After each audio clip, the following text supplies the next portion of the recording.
Hey again, adventurers. Haphazard DM here. Welcome to another exciting episode of Taverns and Caverns. Before we jump into our exciting adventure with Cat & Co., I wanted to hopefully gain your assistance. If you have the time, we at Taverns and Caverns would love it if you left us some ratings and reviews on whichever podcast platform that you currently use, whether it be Apple Podcasts, Google Podcasts, Spotify, and etc. We'd love to hear your thoughts on our show, and we'll be in your debt, adventurer. Thank you again for your support. Now on to the show.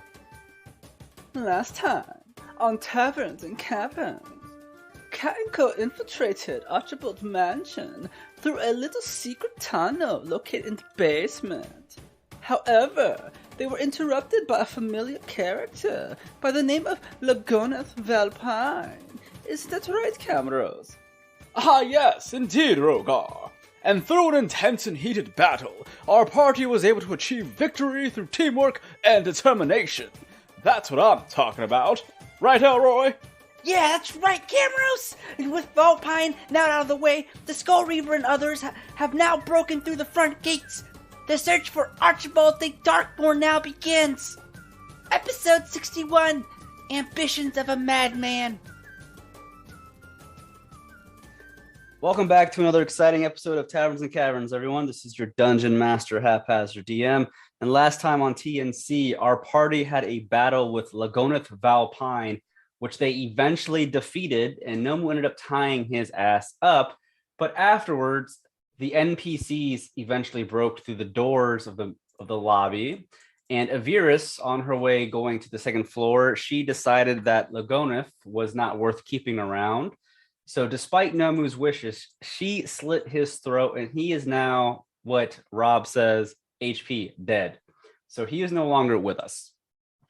But after that, the party split up with the NPCs to check out the library area, which we do remember there was a guard lying there who had been beaten to a pulp. He was bleeding out with several other servants of the mansion lying in the not the lobby, but the library. And there was a blood trail that led down into a secret passageway that Edeyar was able to find behind some of the bookshelves. And Edeyar heard the gnawing of a bone of some kind, and he decided that he was not going to go down there. And during this, Desiree had decided to leave the party to look for the NPCs, which Desiree did find the NPCs in the kitchen area leading into the dining hall. And there was a battle that was taking place. So Desiree is currently with the NPCs, while Edeyar, Nomu, and Isundra are making their way to the kitchen from the lobby. And that's exactly where we left off. So really quick, I revealed a new map. It's the top right of your screen. You'll see there are the NPCs, Rogar, Alrose, Grasha, Yatari, Elroy, and Yaito in the dining room along with Desiree. And we're not going to do the combat here, so I'm going to go ahead and give it to the other three first before we get to you, Desiree. Desiree, you've joined the battle with the NPCs, and from your current perspective, you are seeing these small little minion-like demons. They're small figures, so they come up to probably about your waist. But they're these little demonic creatures that are attempting to claw out your flesh and whatnot. But you have joined your friends and allies in the midst of battle in the dining hall, where you are all fighting these little like demonic minions. But while this is taking place, the others do hear what's going on. And the fight's been going on for a couple of minutes now, Desiree, since the battle already started prior to you getting there. So really quick, let's head back to Nomu, Edeyar, and Isundra. You all were in the lobby currently, and you walked up to the kitchen door, or the door that led to the kitchen, and you all do hear there is commotion about. It's not in the kitchen, but it's past the kitchen into the dining hall. What exactly are the three of you currently doing? I want to take care of you guys first before we do anything else. Nomu had already drawn his blade because he hears the commotion going on, so he immediately is going to think his friends are in danger. He's going to rush in there. All right, so Nomu rushes into the kitchen, rushing past everything to lead to the door that goes into the dining. Is Edeyar and Isundra going to be rushing in as well? Yeah, we were looking for her, right? So Yes, you were looking for Damien Desiree. Yes. So let's roll. I'm ready to roll. That's fine. Okay, so you all three then decide to head into the kitchen area, which I don't have a map for the kitchen. We'll just say you walk through the kitchen into the main lobby. The main door to the dining area is to the south of the map, where I'm currently pinging. And as the three of you rush into the dining hall, I won't make you make perception checks. It is a mess. You see chairs have been thrown in every direction. The food and the plates, the silverware, everything is scattered along the tables, the floors. You notice some of the paintings are scratched up. But what's going on as you enter is you see your allies, along with Desiree, fighting these little demonic creatures. They're known as, actually, Edeyar, make me a history or religion, whatever's higher. Check. Here we go. Character sheets. Because Edeyar would know these more than anyone else, since he is the cleric. They're both the same, so it's two. I'll give you advantage too at that. I mean, Is the history? That doesn't help. Is religion better than your history, or is your history? No, it's the same roll. Oh, it's the same roll. Okay, so you have an 8 on your history.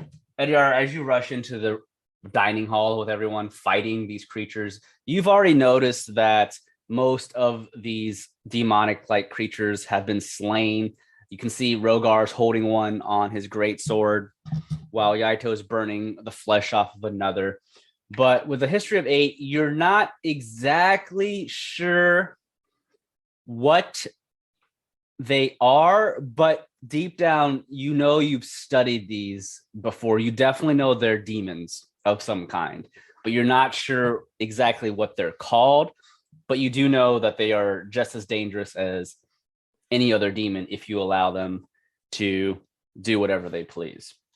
But as the three of you rush into the room, again, you see all your allies. Everyone is messy, bleeding.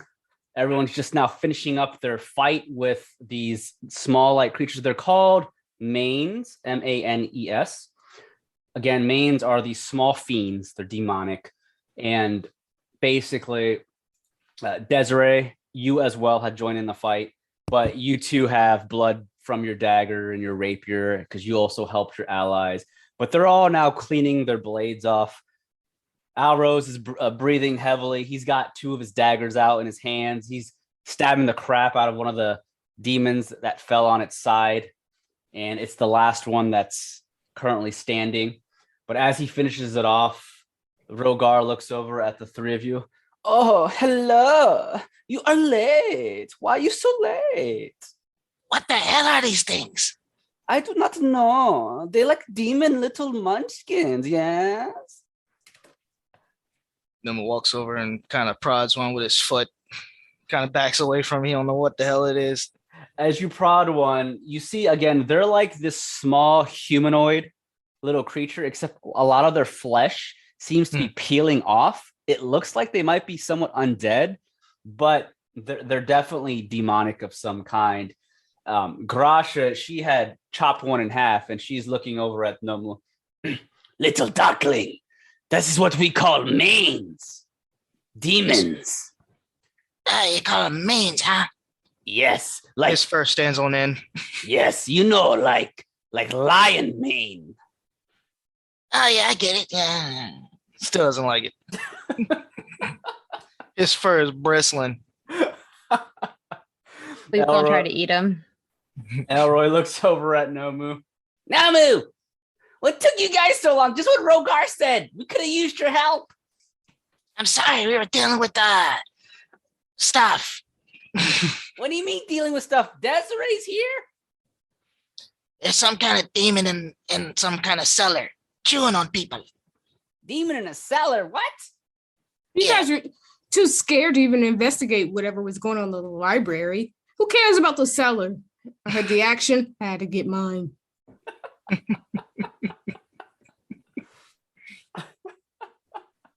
But yeah, we're here now. Alrose looks at the three of you that just entered. Did any of you find Archibald? Not yet, but I figure he's up on the upper levels. Very well. Well, let us get going then. We have to kill him. We can't allow him to escape. And he's going to begin to walk out towards the exit of the dining hall, towards the kitchen again, to go back to the lobby. As he's cleaning off his daggers, he has a serious look on his face. He has the look of "I hate Archibald" on his face. That guy fucking hates Archibald. We gotta find someone who hates Archibald. I hate Archibald. Good old Alrose. Yep. But as he begins to walk towards that, Yaito is going to look at you all. I can't remember. How's everyone's HP looking? I'm weak. That laugh. I'm at 30. I'm at 25. It's not too bad. Good. I'm at 52. You're at 25? I drink all my potions, so I'm at 61. Oh, Jesus. Oh, Jesus. Yaito is going to walk up to Nomu. Nomu, you look very hurt. Do you need a potion? Nah, I still got one. I'll be fine. Are you sure? I have my water magic. But your water magic only lasts for so long, yes? And we don't talk about that, all right? Here, I have extra potion. You take it. I do not need it. All right, fine. He hands you over you better take that shit. Yeah, he hands you over a cure, not the potion of healing, but the second step up. Potion of 3.5. I keep getting confused with 3.5. Yeah, me healing, too. But it's a greater potion of healing. So 44 plus 4? Yes, 44 plus 4. So go ahead and roll that for yourself. All right. All right. And he basically pulls open part of his jacket and he shows you he still has one more vial, which is another potion. See, I have one last potion. This one's for Yaito. Thank you, Yaito. Of course. And as you're healing up, Rogar is going to come towards the three of you. Oh my goodness. Tonight is so bloody. What? I did not expect demons. This is getting crazy, out of hand, yes? It makes me wonder who the Dark Mart is. If there's so many demons in here. Not to sully everyone's good time, but we did hear something super creepy in another room. Just letting you know that. I know. You mentioned Desiree mentioned something in cellar. Is this what you're talking about? Was it a cellar? I thought it was like a library. There was some stairs leading down behind some shelves. I'm calling it a cellar. Yeah, it was behind a bookshelf in the library that led down. And also lots of dead people. I don't know what you were told. I'm just reiterating. Some guards. I don't know if we want to fuck with that shit or if we want to just go after Archibald. I don't know. I'm scared. Rogar speaks up. Well, if it is demon, maybe we should kill it. Because I don't know. Or maybe it is Archibald's pet, yes? This would be scary. But it would be good trophy on Adventurers Guild wall, yes? Okay, Rogar, that's a good point, but it's not what we are here to do. She's got we really need to survive. That's all I'm saying. That's all I got in my mind. We got limited resources. I don't think we should fuck with it. Yaito's Rogar, we got some low HP. Like, I don't know. Yaito's nodding in agreement. I agree with Isundra. We are not here to kill a random monster. We are here to kill Archibald, yes? Okay, but also, Yaito, the only problem is like, what if we go to kill Archibald and then the demon also shows up and we have to fight both at the same time and it's worse? This is why I say we kill it now, or it might become problem later, yes? I don't know what the answer is. I'm just giving us options. So, Garasha somebody else flexes. decide because I'm a Libra. You're a Libra. I don't think Isundra is a Libra. We don't know what Isundra is. I mean, the thing has plenty of guards to eat before he decides to turn his attention to us. Who knows if he might get full? But maybe he listened. Oh, he did eat his guards though, right? So Yeah, I mean, he was already chewing on somebody, and there's like other dead guards up top, so he can just go upstairs, drag somebody else down. Nomu's like, fuck that. we can. Should we take a body of these little things so we can like throw it at the demon if it tries to come after us? He's busy anyway with bodies. Grasha flexes her muscles. Ah, young ducklings, it is okay. Grasha is here. If we have to fight other demon, I will crush it with my thighs. Thunder thighs, yes, ducklings. Are you laughing at me, Nomu? Now Noma's looking at her thighs. She flexes her thighs. Put watermelon between my thighs. It goes pop. Some dangerous thighs. Yes. That's what she can do with their head. Oh my god. Imagine, yes. Grasha is biggest bear mother. Noma will remember that. Meanwhile, Yatara is in the background looking at Grasha, like pulling out her with a finger onto her collar, like sweating a little bit. Oh my god. Elroy's just like, no one enjoys hanging out with us. It's always fucking weird. So we make everyone uncomfortable. True.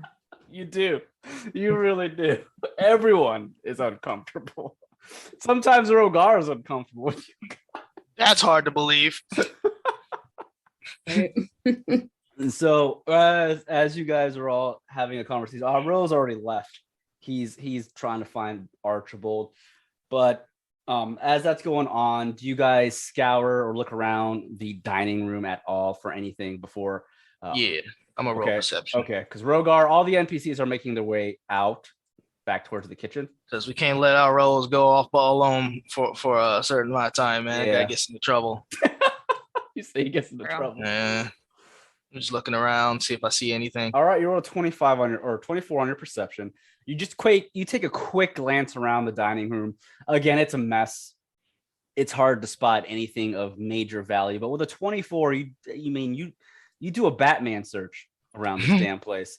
And with the 24 perception, you quickly do get a glance at something on the table under some of the scattered plates and silverware. Mm-hmm. There looks like there is a small booklet, or I would say more like a open journal that has had some of the wine that was on the table spilt onto it, but it looks like a journal that's open. That's really all you notice on the table at this moment. That would pique your interest. He's gonna pick that journal up. So you grab the small journal. Do you look into it to start reading really quickly? Yes. As you look down at the journal, Nomu, you see that part of it's been soaked by some of the spilt wine. However, it is in a it's handwritten notes, so it's definitely someone's journal. But as you're reading through it, the one thing, since it's a quick glance, you don't want to waste too much time. You do notice that it's speaking of. Oh, one second, where are my notes? It is talking about Rakunra and Lukrazol the Ambitious. You notice, make me a history check, actually, Nama. All right, you got it. See if you even know. Oh, wow, 22 on your history. So as you glance over some of the notes, again, the word Rakunra and the word or the name Lukrazol pop up in your mind, and you instantly know who or what the names of these things are. Rakunra, as I believe we've mentioned before, is the name of the once known nation that is now known as the Decaying Wastes. Mm-hmm. That used to be the goblinoid nation that ruled over most of Tirster many, many, many years ago, centuries ago, before it became the Decaying Wastes. And then the name Lukrazol, he was actually a powerful goblinoid that lived during the time of Rakunra's. One second, opening my map. Yeah, so Lukrazol was a goblinoid that lived during the time of Rakunra's greatness, and he was known as the Ambitious. And with the 24, you definitely do know that Lukrazol was known to be a traitor of sorts. He's known as the betrayer to certain scholars and certain places of history. But you don't know why he's known as the betrayer or the traitor. You just know that people know him as the traitor or the betrayer. But you do notice that this journal continues to go into information about the country, Rokunra, and Lukrazol himself. But you also spot 3 major names in the notes, and this is all you really spot before you have to get going since it's a quick glance. But you notice the 3 names, Mevra, Uros, and Roken. And you automatically know who these are. Those are 3 of the heptatic evils. Mevra, who is the goddess of forbidden magic, Uros, who is the god of wrath, and then Roken, who is the god of violence and conquest. You notice those 3 names pop up as well. But that's about all you get from a quick glance at 1 page or so. Do you do anything else? No, he's gonna put the journal in he's gonna put it in his pack. He's gonna keep it. Okay, you're gonna keep the journal? Yeah, for later reads. Okay, so as you grab that journal, put in your pack, and you begin to walk out with everyone, you're right behind everybody else as everyone's making their way towards the lobby. As you all enter the kitchen, Al Rose is already in the lobby, but let me go ahead and grab something really quick. I'm gonna open my other side notes in case I need to refer to these notes. I have so much crap. I've been working on the second continent. My mind is jumbled with what's on what now. So here we go. All right. So on this lobby, as you guys are all walking through the kitchen, what was Al Rose on the map? You all hear a loud crash of thunder in the distance. As I mentioned, it began storming tremendously during the battle with Lagonneth Valpine. But as you're making your way towards the lobby, you do also hear, other than the loud crackling sound of the thunder outside, again, the gates are wide open. The rain is pouring in. The wind's blowing into the main gates of the mansion. But you all hear Al Rose's voice, and you hear him groaning out in pain as if something happened to him. You just hear, "Ah!" That was Al Rose. Oh, shit. Let's go. Get to him.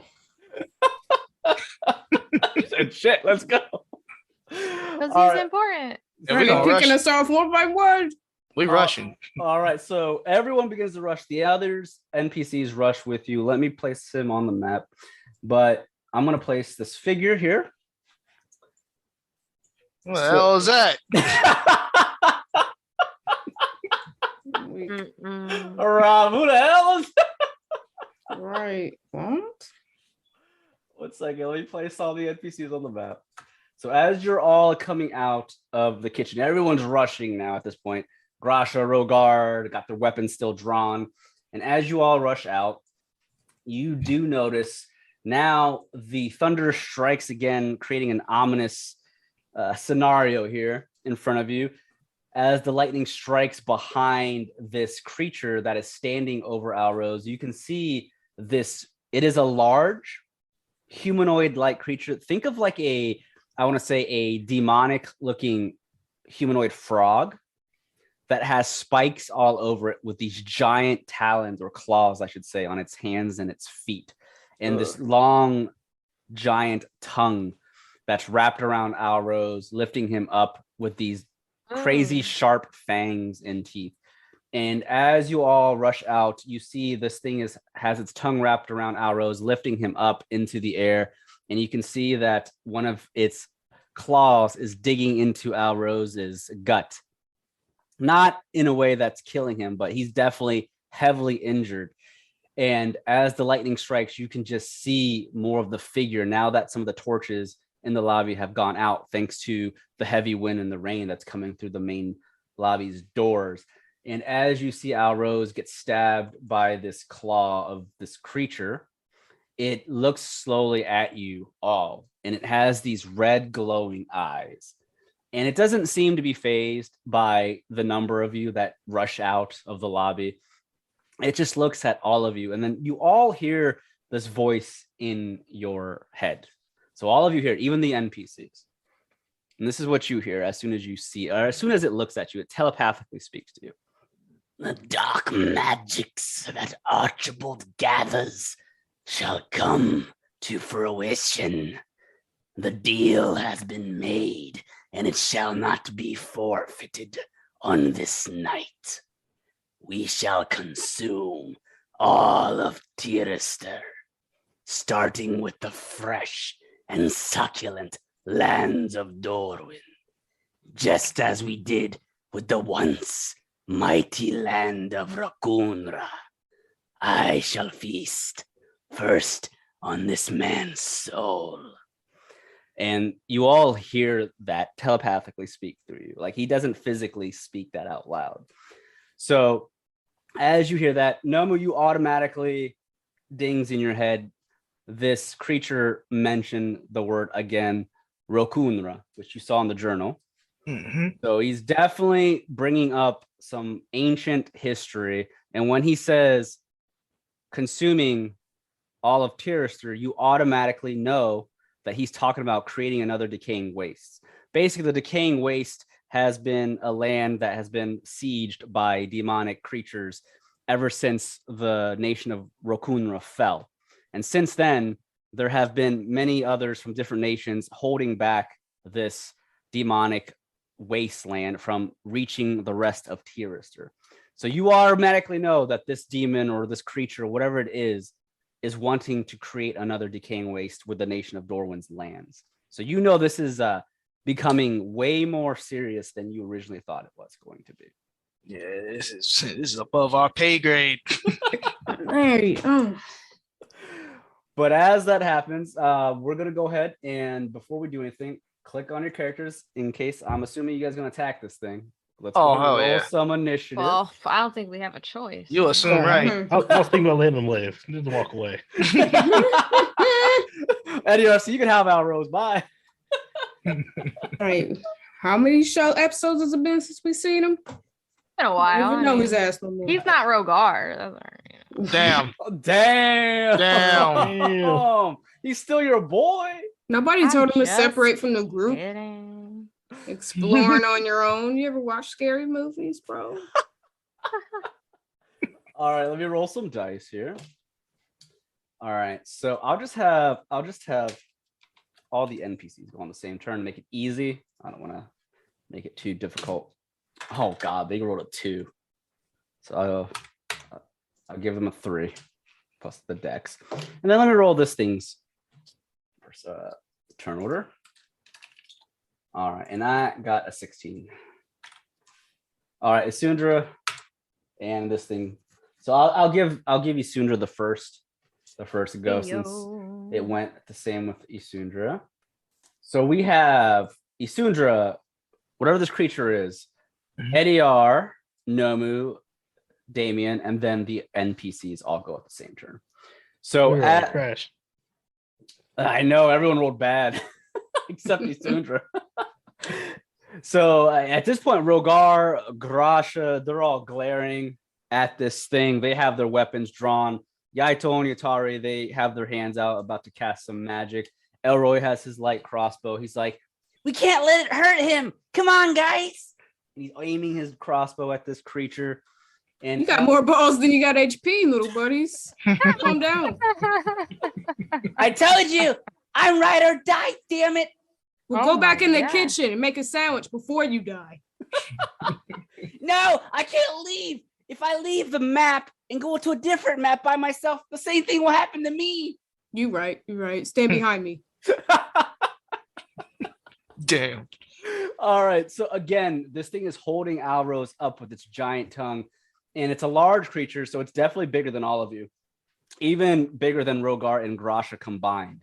It is a massive frog-like demonic creature. It's muscular, and it looks like it's not going to be an easy prey for you all. But Isundra, you have the first go. What are you doing? This thing is holding out Rose, and as it looks at you all drawing your weapons or aiming your weapons at it, it slowly pulls Alrose in front of it, holding it in front of him. What are you doing? I still hit him, right? Yeah, you can still hit him.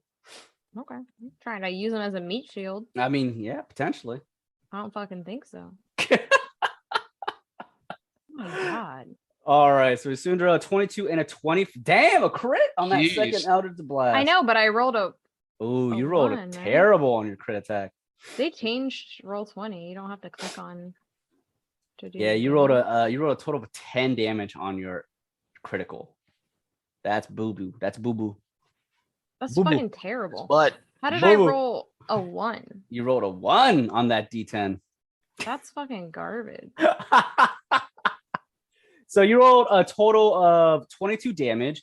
You shoot out 2 Eldritch Blasts that crash into the demon frog's arm. And as it does so, you notice some of the spikes, they go flying off from its arm, and it looks over at you, Isundra, and it doesn't really say anything or do anything. What good. do you move anywhere, or do you stay where you're at? I'm gonna I'm gonna stay. Okay, you'll stay where you're at. Yeah, I'm near Rogar, so I'm hoping he's scary enough that it sees him and it's like not gonna fuck with me. I'm a little worried. Let me hide behind Roka. Yeah. Jesus. All right, so the creature still has arrows in its tongue grip. It looks at you, and all of a sudden, with its tongue, it slams Alrose down onto the ground. It has him grappled, and at this point, Alrose is prone. So with him being prone, he takes his claw and he slams it down into Alrose. He has an advantage on his attack. And because, oh no. Oh, what'd you do? That's a crit. No. And the second will hit as well. So as Alrose hits the ground, he has both of his daggers out in his hands. He's trying to break free, but as he hits the ground really hard, the demon crashes down into Alrose with its right claw, and it tears into his flesh, and it ends up dealing 33 points of damage with the crit. And at this point, Alrose is hurt. He is bleeding out. You see blood comes out of his mouth. He's hurt. And I think he's trying to tell us something, man. Right. We need to get this guy out. That's the door. And the second claw hit him because that was a 17. And that will deal, let's see here, 7 points of damage. So the second claw, as it comes slashing down into Alrose, it cuts into his chest and part of his neck, and he begins to bleed out. And as it does so, Alrose's eyes, they begin to roll back into his head, and he's unconscious. Mm. And Alrose just lies there. He drops his daggers, and he's just lying there. And then the creature slowly unwraps its tongue from Alrose, and it glares at you all, and it turns its body facing you, and you all hear it speak out telepathically. Your souls shall be feasted upon on this very night. And it begins to walk towards the group slowly. Man, fuck you. What'd you do to him? You don't know if Alrose is dead unless you make a heal check, but to you, it looks like he slit his throat. All right, Edeyar, what are you doing? Edeyar is going to head over to Alrose and check on him. And do a heal check. Okay. All right. So, All right, so you come around. You're able to get around this creature without entering its threat radius. You make your way to Alrose. Make me a heal check. let's see. Did I do medicine or? I'm sorry, medicine. Sorry. Still, see, 3.5 still in my mind. Yep. All right, medicine. You rolled a 13. You quickly check the pulse, I'm assuming, of Alrose, and you can see he's bleeding out from his stomach. His chest has been slashed into. Part of his neck was cut, but as you're checking for his pulse, he's still alive. He's still breathing and pumping blood. The neck that was slashed wasn't slashed deep enough to kill him, but it was almost enough to finish him off. He's unconscious and really hurt, but he's not dead. Is he just like in a down state? He's in a down state, correct. I'm gonna cast Spare the Dying on him. Okay, and what's that do again? That'll just stabilize him. Okay, so it just stabilize him. So he won't be up to fight. He's just stabilized. Yeah. Okay. All right, good stuff. All right, so Edeyar quickly stabilizes Al Rose, and as you do so, some of the more life-threatening wounds begin to heal up, but he is still hurt from the blood loss of what just happened. Anything else from you, Edeyar? No, I'm gonna just maybe I'm gonna take a step back. Okay. Okay. All right, you take a step back. It is now Nomu's turn. Nomu, what are you doing? You see Edeyar rushes to Alro's aid. This demon is walking towards you. Yeah, he saw what he did to Alrose, and Nomu is pissed. He traces a sigil in front of his face. Blade wide! And he's going to use war magic, so he's going to rush up to this demon, and he's going to attack. All right, make me some attacks. Righteously, of course. Eat this! All right, a 15. You go to slash with your greatsword. As you slash, it swings its left arm with all the spikes on its arm, and it blocks your greatsword. He recoils back, brings the greatsword around again for the extra attack!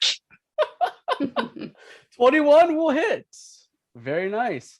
The 21, you do strike the side of the creature for 14 points of damage. Well played.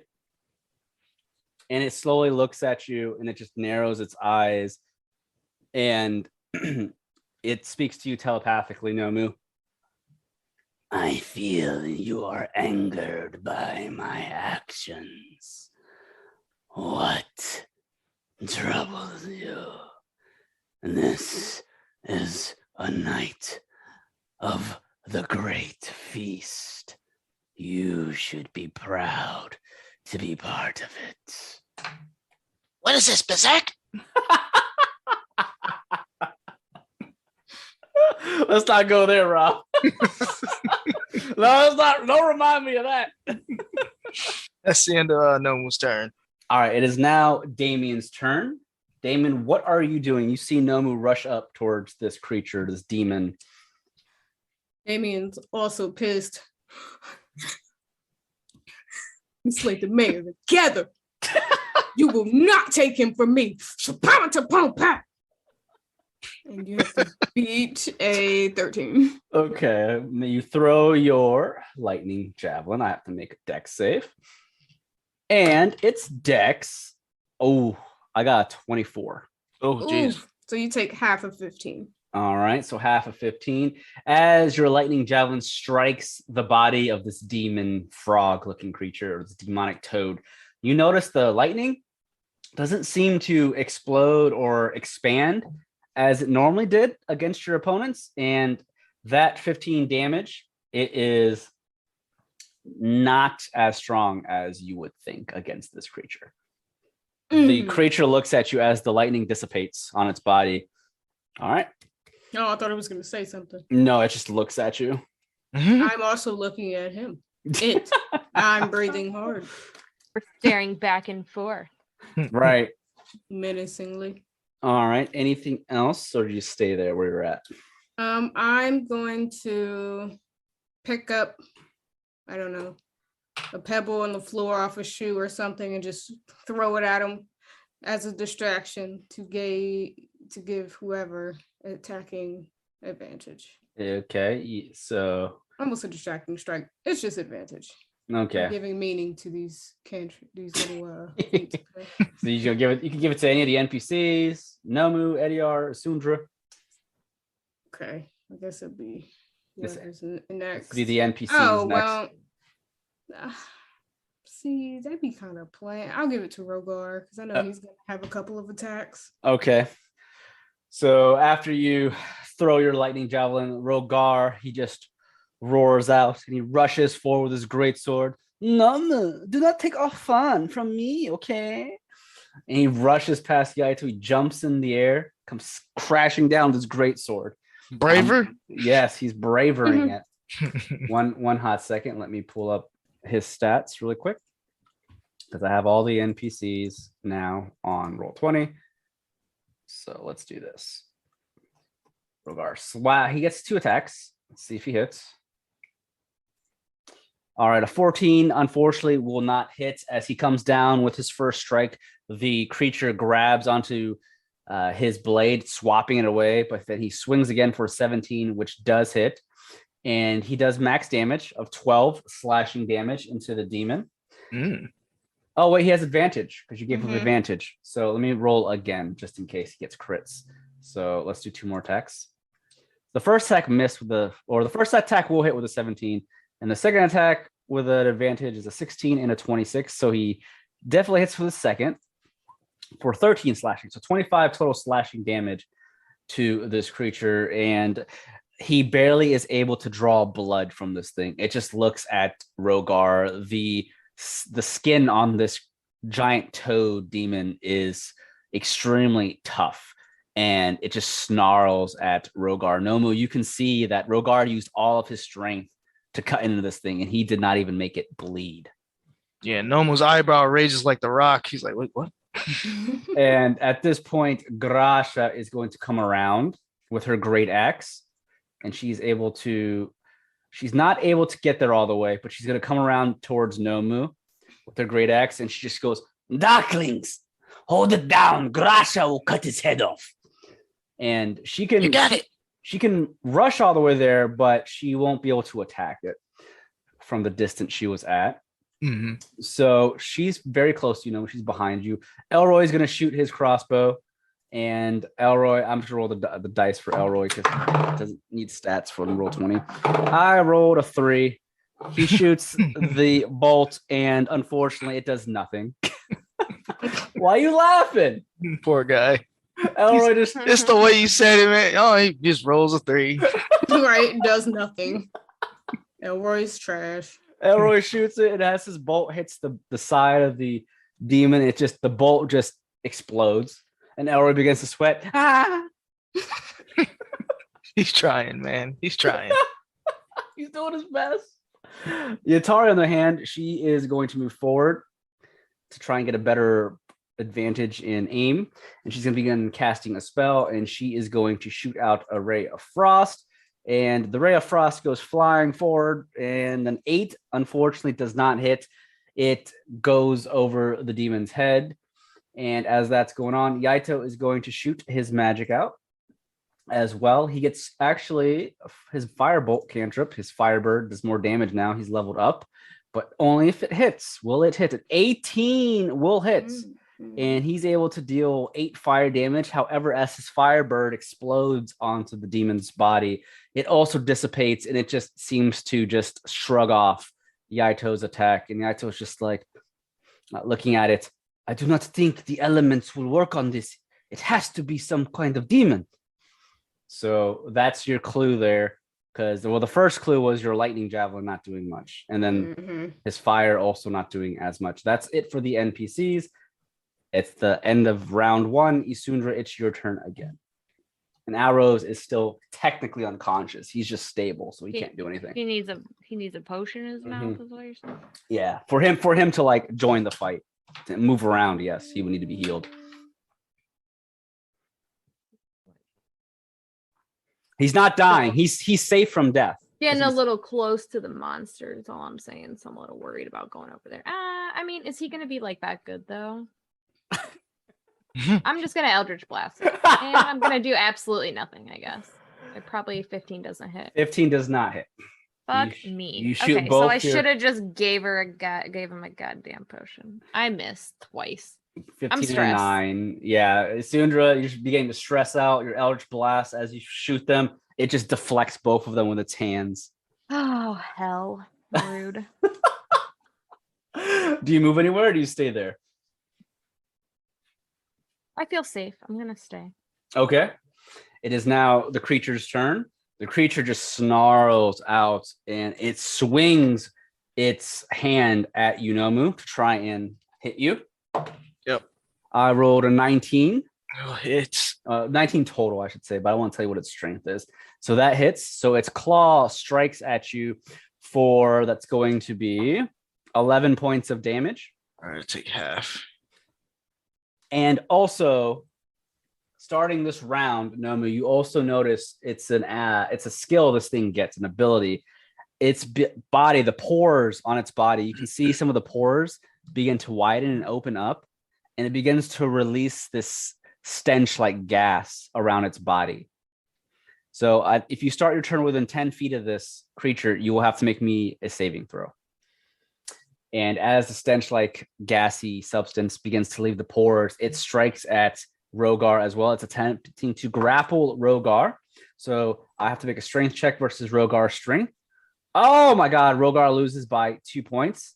Damn. It grabs onto Rogar's neck and it lifts Rogar into the air. And Rogar's is just like, oh my goodness.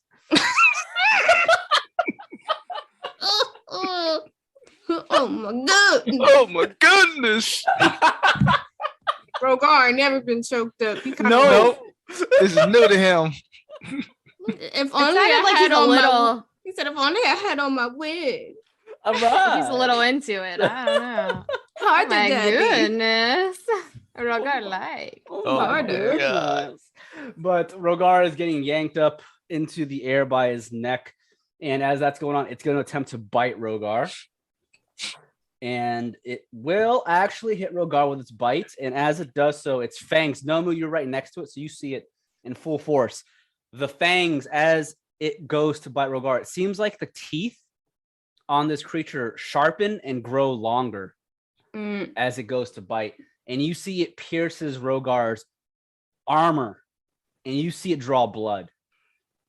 It deals 19 points of damage to Rogar. Oh. Don't just stand there, Edeyar. Do something. All right. And with that, that's 3 attacks. So it's now holding Rogar in the midair. What are you doing, Edeyar?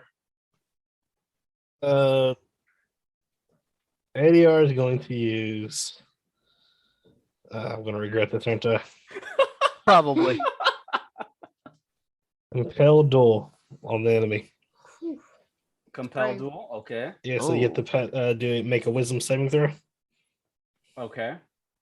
Let's see. I made with its wisdom 14. You do not pass. Okay. So you are compelled. Basically, if you try to attack someone who isn't me, you have disadvantage on your attack rolls. Okay. If you try to move more than 30 feet away from me, you have to pass a wisdom saving throw to try to move more than 30 feet away from me. Okay. Uh,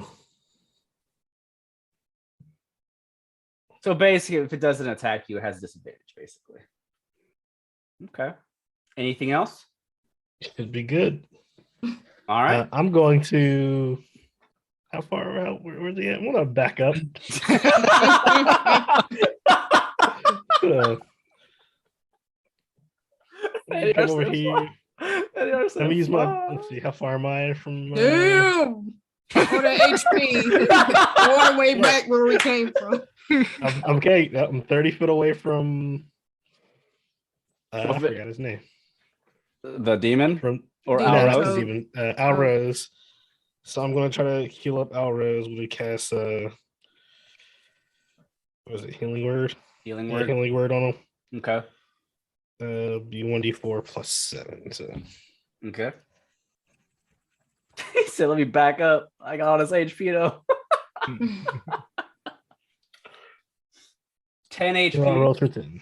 All right. So as you heal Alrose for 10 HP, his eyes widen open. He begins to cough out some of that blood he had. Oh, what happened? He's up, but he's still on the ground, so he's still prone. He's looking up. As he looks up, he sees this demon frog holding Rogar in the air.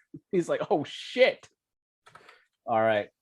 It is now Nomu's turn. Nomu, you have to make me a Constitution saving throw All right. because of this stench. You have to beat a 14.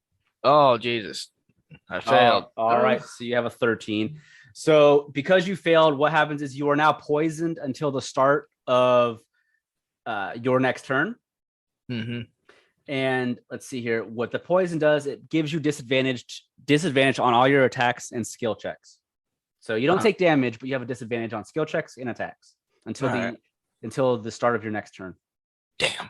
Nomu retraces the sigil for Blade Whack, and he looks at Rogar and he's mad.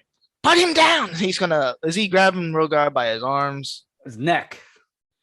Is he using his arms to do it? His left arm. Tongue? His left arm. Well, he's gonna slash at the left arm. He's gonna do his rising / uppercut.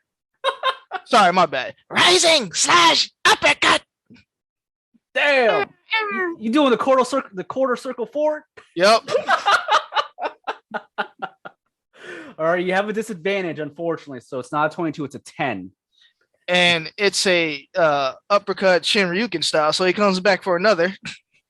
All right, with a disadvantage is an 11. So a 10 and 11, unfortunately, do not hit. As you do so, it raises its right hand and it blocks both of your attacks. Damn it.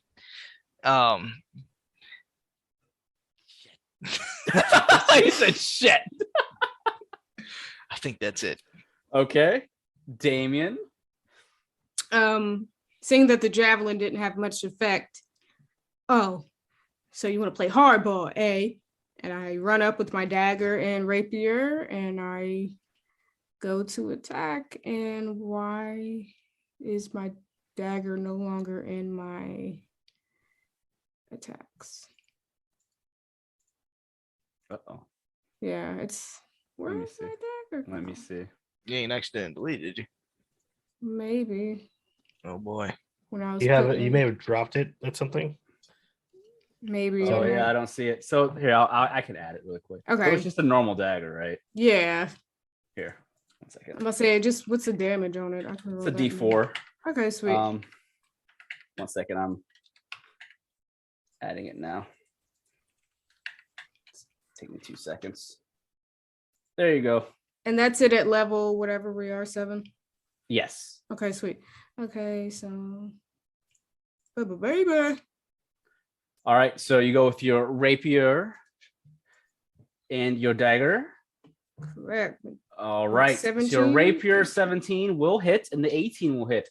And remember, you have sneak attack damage because Nomu is right next to this thing. Ooh wee, it's getting saucy now. All right, so you do 8 points of piercing damage with your rapier, and then 7 piercing damage with your dagger, and then 16 sneak attack. You go to pierce the creature with your weapons, and as you do so, you get this really tough resistance from its skin, as if your piercing is not nearly as effective as it should be. It still pierces it, but you're not drawing blood like you think you would, and it just looks at you. Oh, damn, you weren't a waist trainer?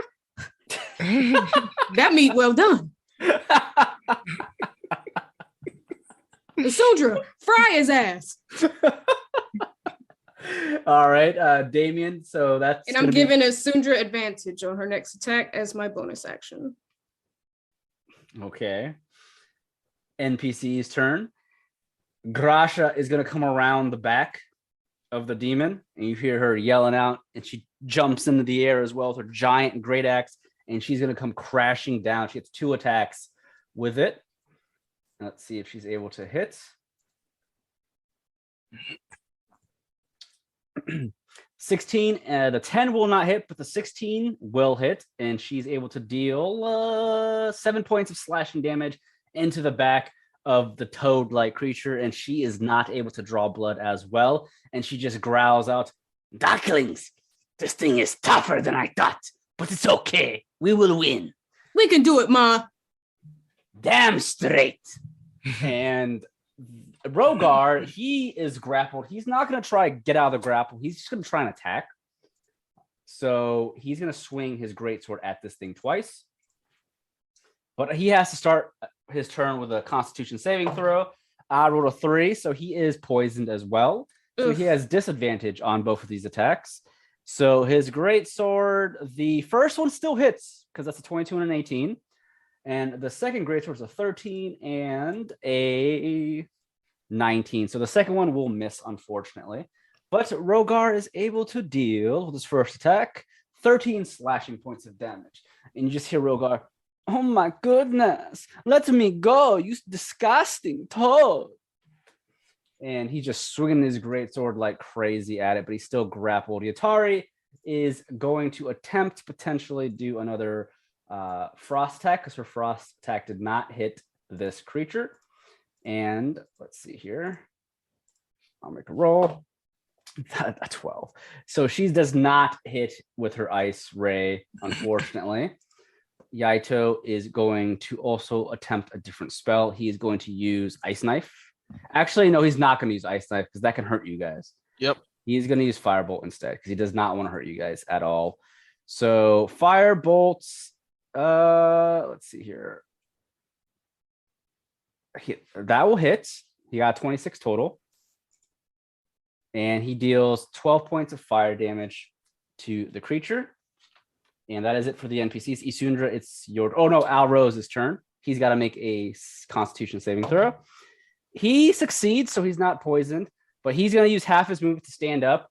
And he's going to yell out, "Bastard!" And he jumps up with both his daggers. Jesus.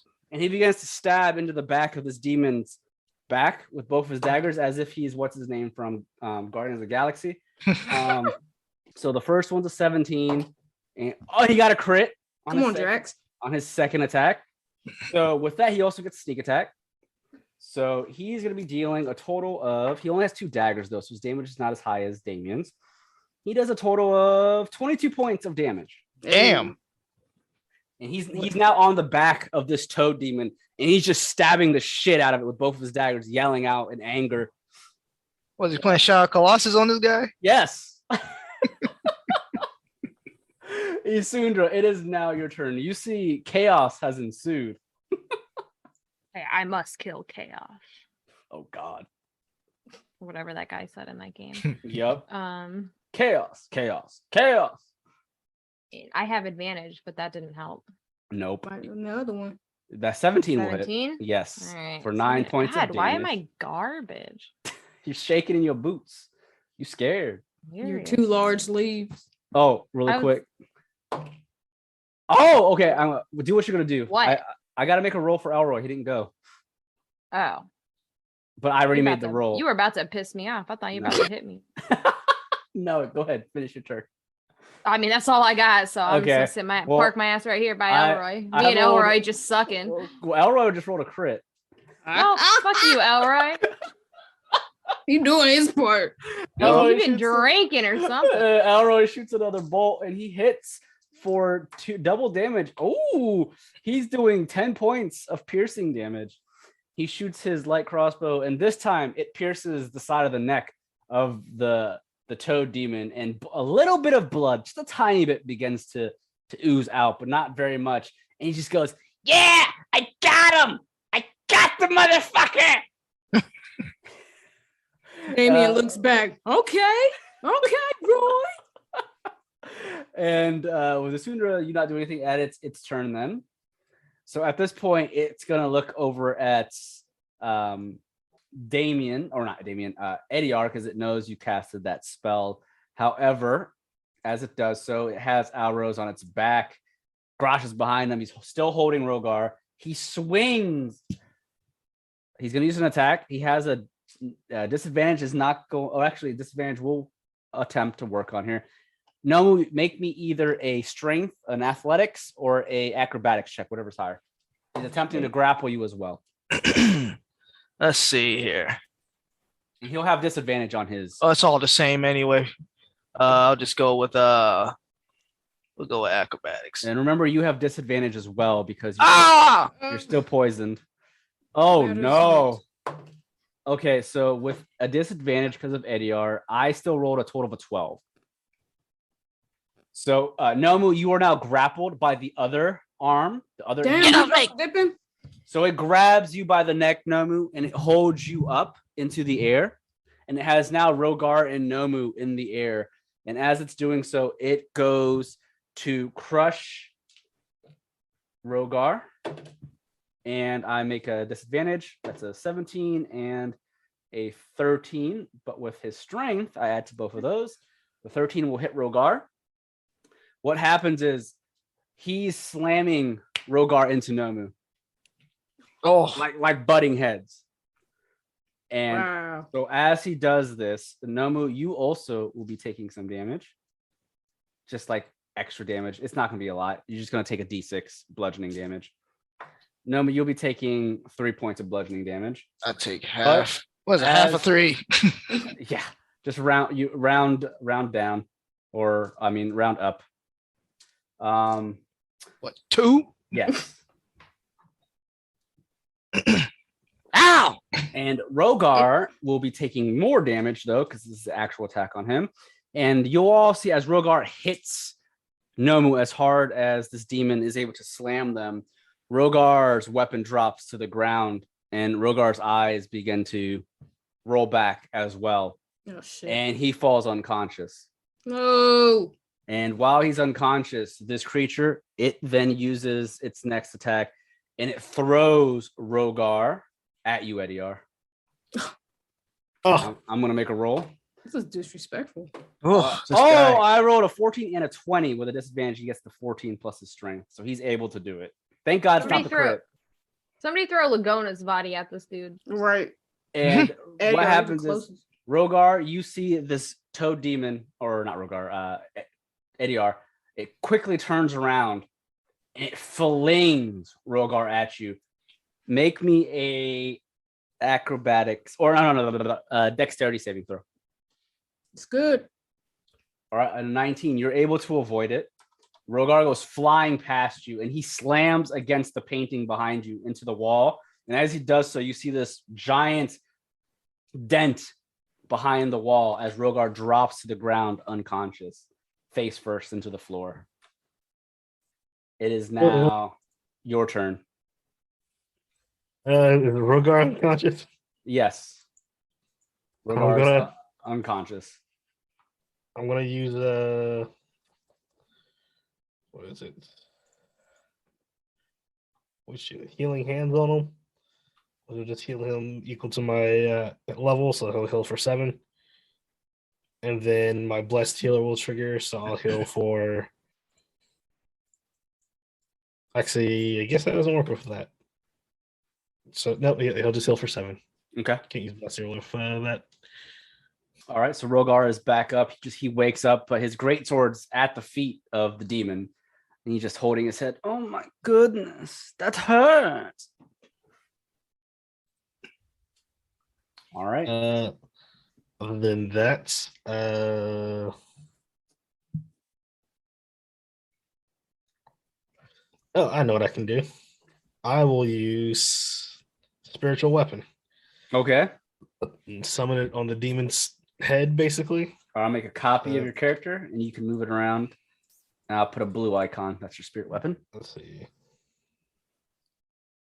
A 19. That will hit.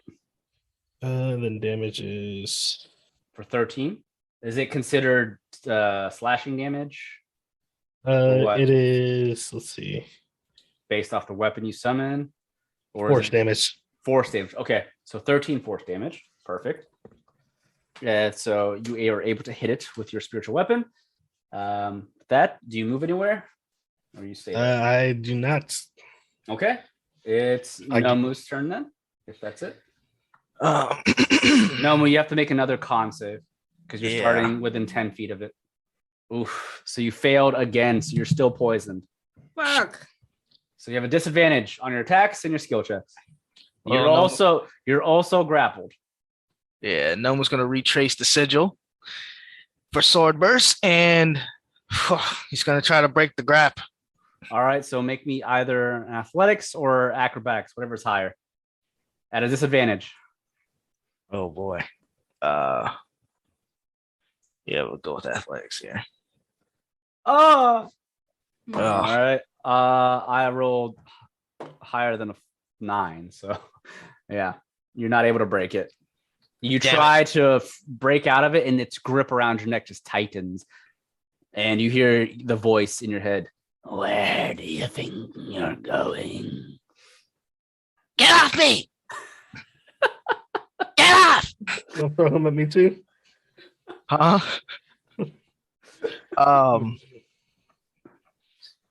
Was trying to break or grab? Is that an action? Yes, that's considered an action. Yes, to break away. Okay, I might be done. All right, Damien, you have to make a Constitution saving throw, or you become poisoned. Oh, you're fine. You're not poisoned, and you're immune to the stench for the rest of the next day. I've been smelling the product of Zuggy's pepper jack cheese farts the whole way here. You think that's gonna phase me? I'm on my way, bitch. Damn. All right, so you go to attack with it being surrounded. You have advantage.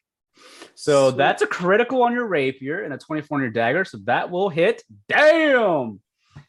24 piercing damage with your rapier, 6 with your dagger, and 10 points with your sneak attack. You are able to draw blood as you quickly pierce this thing 3 times in a row. You draw a decent amount of blood, and it just hisses out at you. I did it. Oh my goodness. Y'all see that? Do you see that? Yeah, sick. Get me out of here. All right. Nomu has advantage on his next attack. Okay. All right, NPC's turn. You lucky I love you, Cat, because I was totally going to use that to disengage. Thank you. Alrose and Grasha, they're both able to avoid the stench, so they're immune to the stench. Well, Alrose is already immune to it because he passed it the first time. Alrose is going to keep stabbing into the back of this creature, and unfortunately, his first one misses because I rolled a 1 and a 5. But his second one will hit, and he's able to stab it for 5 points of damage plus a sneak attack, which is 8 points of damage. And he's just staying on the back of this creature. He's still stabbing it like Drax. He's yelling out, "Ah! I hate the mayor!" Grasha is going to swing her great axe twice with advantage because it's technically surrounded right now.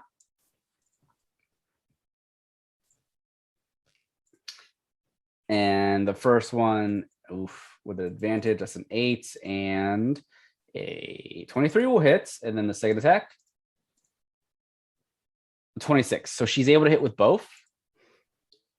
And she deals a total of 11 points of slashing damage with both attacks as she cuts into it. And Yaito is going to shoot out his Firebird, as always. That's what he does. I'm just going to roll dice, pick it faster. He misses, unfortunately. And Yatari is going to do something a little different. She is going to summon her elemental instead. And she's going to summon an earth elemental. And as that happens, you see the ground begins to form underneath the demon's feet or next to the demon's feet. And this earth-like humanoid begins to form up. And as it does so, it begins to slam up against the side of the creature because she is a summoner. I'll put a little icon there. And it slams up against the... Ooh, a crit! Nice. And as it does so, it's going to deal 17 points of bludgeoning damage. You just see this earth elemental just shakes its fist and punches the crap out of the side of this Hezra. It's called a Hezrao, by the way. And that is... Oh, Elroy. Let's not forget Elroy. Oh, he rolled a 5. He misses. And Rogar will use half his movement to stand up. And he's just like, now Rogar is mad. And he is going to drink a potion. and he heals himself. You gotta do, boss. Yeah, he heals him. He only has 7 HP. He heals himself for that's going to be 12 HP he got back. All right, and half his movement was used to stand up. He'll use half his movement to get back into the battle. That's all he can move. Isundra, it is now your turn. I mean, I guess I'm just gonna try to whack a bitch. Whack a bitch. Whack. Fuck. 21. I whacked once. 21 will hit for a 14. So Yeah. that's 14 Eldritch Blast damage. And it slams up against the face of the creature, almost knocking it to the side, but it's still standing there. I was gonna say I could knock him back, but I would knock him back into Grasha, right? So that's You bad. knock him back into Grasha, and also I think he has to be a certain size, right? Because he's a Maybe. size. It doesn't- He's one size category larger than you, so I don't know if it works on him. You'd have to check, but I It don't doesn't know. say. It just says push a creature, but No, okay. Well, if that's the case, then yeah. I- But it would push it into. yeah, I don't Grasha. want to. I don't want to fuck up Grasha. That would be Okay. rude. That would be. All right, so you're able to That's all I hit it. got. Yeah, all right, that's its turn. At this point, then it roars out, and as it does so, Nomu, Oh boy. you're grappled. Yeah. It's going to begin to walk towards Edeyar, carrying you boy. with it. But as it does so, actually, first off, before it does that, it's going to try to bite you with a disadvantage, of course. I rolled a 13 and I also rolled a 10, but let me see what its strength is. That is going to be a 17. Oh fuck this! I'm using my reaction. Okay. I'm using shield. Get off me. Shield. So the bite is not able to hit, right? Because shield adds to your AC. That's right, +5 to your AC. So Yep. as it goes to bite you, the fangs grow again, and it's unable to pierce your shield. But at that point, it takes you, Nomu, and it's going to throw you. And as oh no, okay, it's not a crit. I rolled a crit, but it has a disadvantage on this. Why But do you always do that? I don't know. The dice know. It knows it's a boss. Yeah, man, what's wrong with you? Nomu, it throws you into Isundra and Elroy. I'm bad by stat. You go flying, and I need Elroy and Isundra to make me dexterity saving throws. Elroy made a 19. He's able to avoid Nomu. All right, you need a 14. Mm. So Isundra will get hit. Isundra, you'll be taking damage here. Bludgeoning damage as Nomu comes crashing into you, Isundra. You're taking 11 points of bludgeoning damage 11? as Nomu crashes into you. And as he does so, Nomu, you hit the wall after crashing into Isundra, and you'll be taking bludgeoning damage of 18. I'll take half of that. Rude. No. Oh, Momo, what the hell? I'm sorry. Elroy, he dives out the way. Ah! You have to tuck and roll, not to run right into me. I'm sorry, Isundra. Help me up. And What's your HP looking at, buddy? As long as I keep the ward up, I should be fine. And at this point, the Hasbro is somewhat annoyed with the disadvantage that Edeyar has given it. So it's going to give your spiritual weapon, Yatari, it's going to give everyone around it an attack of opportunity as it begins to rush towards Edeyar. Oh my So- goodness. So everyone, Alrose will get an attack. Well, Alrose is technically on its back. So Grasha and Yatari will get attacks of opportunity. Well, Yatari's elemental. Grasha hits it. Yatari's elemental hits it. Rapier hits it from Damien, and your spiritual weapon, Edeyar. Wait, can I dual wield that attack? No, you only get one. Okay. Yeah, you only get one. That garbage roll. Oh, a 10 will miss. So everyone hits except your spiritual weapon. So 11 piercing damage from Damien. Yatari's bludgeoning elemental deals 4 points of damage. Grasha will deal with her slashing axe 5 points of damage. You all are able to cut into this thing, hitting the spikes on its body, drawing just a tiny bit more blood. Alrose is making a check. He's able to hold on. He's still on the back. And it just starts charging towards you, Edeyar. That's gotta be scary looking. Yes. And Rogar's just like, he holds his hands out. Come on then, big boy. And he begins to hurl his head back because he doesn't have his greatsword. He's about to use his breath attack when he can. But it can't get all the way to you, Edeyar, just yet. So actually you can get there right here. I had a really stupid idea, but I'm not going to do it. All right. So Or should you? all right. That's its turn. Edeyar, it's your turn. I'm going to stand my ground and cast Sacred Flame to get past a dexterity saving throw. Okay. All right, I rolled a 12. Well, wait. Plus, total of 15. That is my save DC, so that means you pass, right? Yes. So nothing happens. Okay. I will move my weapon. Oh, that's not the right thing. Edeyar shit in his pants. Weapon's gonna roll to hit. All right, your spiritual weapon, 15 will miss. Edeyar begins to shit his pants. You roll to shit your pants out of curiosity. Constitution saving throw. He rolls for keeping it in. Yeah. It's either a constitution or a wisdom. Oh, no. A 6. Shit.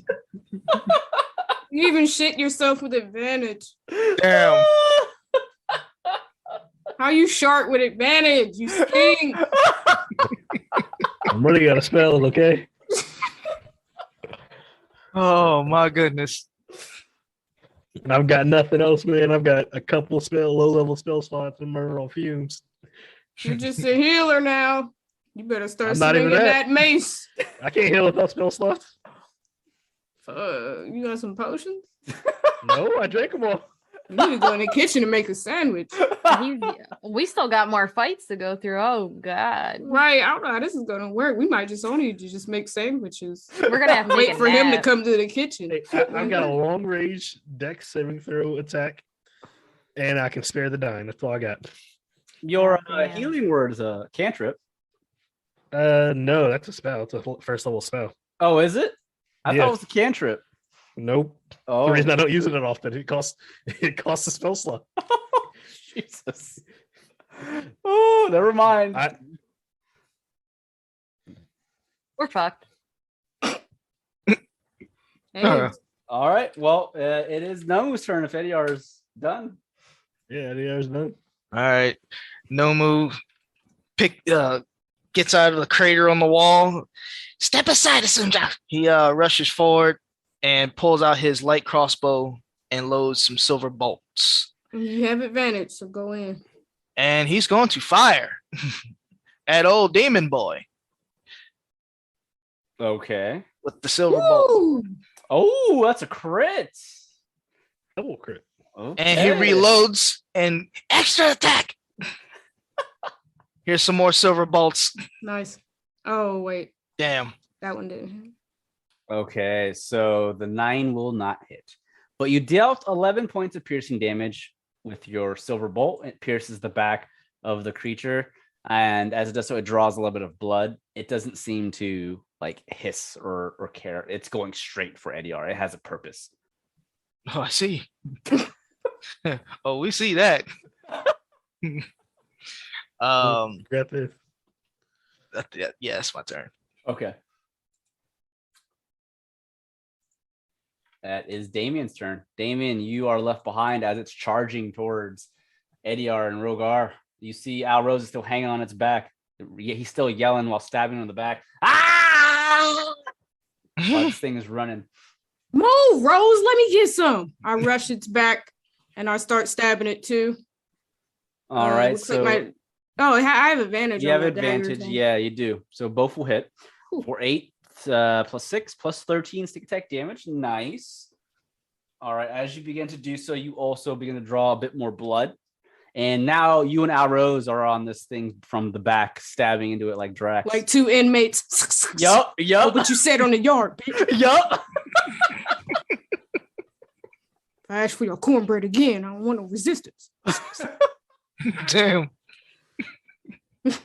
Where's Bone? Yup.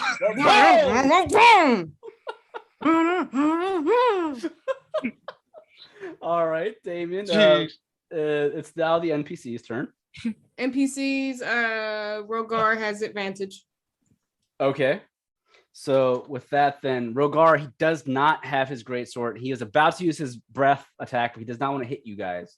So instead, he takes his fist and he begins to punch into this thing with advantage because it's technically surrounded.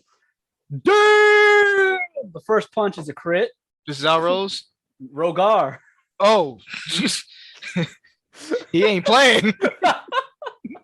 The second one will hit as well, actually. So with a Nice. crit, Rogar, he just yells out in anger, and you can see it's like he does the Broxark burning knuckle, and he is going to deal with a crit. Oh my god, he deals max damage almost for a punch, and he'll be doing that is 8 points of damage with the crit punch, and the second punch he deals 5 points of damage. And you just see he just chucks his fist into this demon, punching it. And he punches it so hard that even the scales on Rogar's hands begin to chip off, hitting it so hard. And Alrose is going to continue attacking. He's not able to hit. Actually, he misses both of his attacks, unfortunately. And Grasha is going to try and catch back up. She's actually going to enrage. You see Grasha, she yells out and she goes into a full rage. And she just begins to Akuma tree run towards Jesus, towards the demon, and she swings her great axe. That is a crit. Nice. Why the dice? No. And she begins to spin around in a swirling attack that will deal 30 points of damage. Oh That's my right, goodness. Grasha. Stay out of her way. And as she does so, she actually tears out a giant portion of the Hezrau's skin, and a lot of blood begins to spill from its side as she hits it with her axe. But that's the only attack that hits. The other one misses. Yaito and Yatari are going to come forward a little bit. And they're both going to... What the fuck? Another crit? Holy shit. So Yatari is actually critting with her spell, her Ray of Frost. And that is going to deal only 6 points of damage. And then Yaito shoots out his Firebird. He misses. Elroy's going to come around. Wait up! I'm going to crit it again. He's going to shoot. I rolled a 19. And his measly 2 points of damage hits the back of the neck of the demon. And at that point, that's all of the NPCs. And the Earth Elemental is going to move forward to try and catch back up. 12. Well, he's surrounded, right? But I'm not surrounding him. That's Why true. would- Your Yeah. ass is all the way by the kitchen. Yeah. Yeah. That's So fine. only one. The being one will hit, hit, right? yeah. The 19. The Okay, so 19 will hit for damage. 8 points of damage. Okay. Do you stay there then? Yeah. Okay. At that point, it's the creature's turn, the Hezrau's turn. It can reach because it's large. It has believe it. Oh no, it has to move one step forward. It moves one step forward towards you. That means the spiritual weapon in Grosh get attacks of opportunity. It does not give an attack of opportunity to Desiree just because you're still within 5 feet of it, Desiree. It didn't leave your threat range. Mhm. So Grasha and the spiritual weapon get to attack. Grasha misses.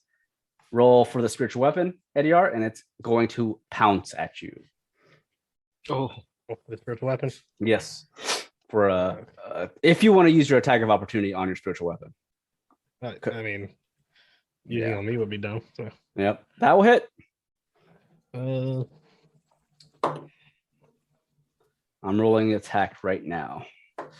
For 15 force damage, that's pretty good actually for an attack of opportunity. All right, so for 15 points, your spiritual weapon is able to draw blood as well, actually. And the creature stumbles forward as it attacks you, and it just lets out. And the first roll, it's attacking with both of its claws first, which that's going to be 23 for the first one. It hits. The second one is going to be, that is a total of a 22. oh my goodness. It hits. And the bite, it's going to try and bite you after this, and that's also a 22. It hits. This guy's strength is Adonis. Yes, it is.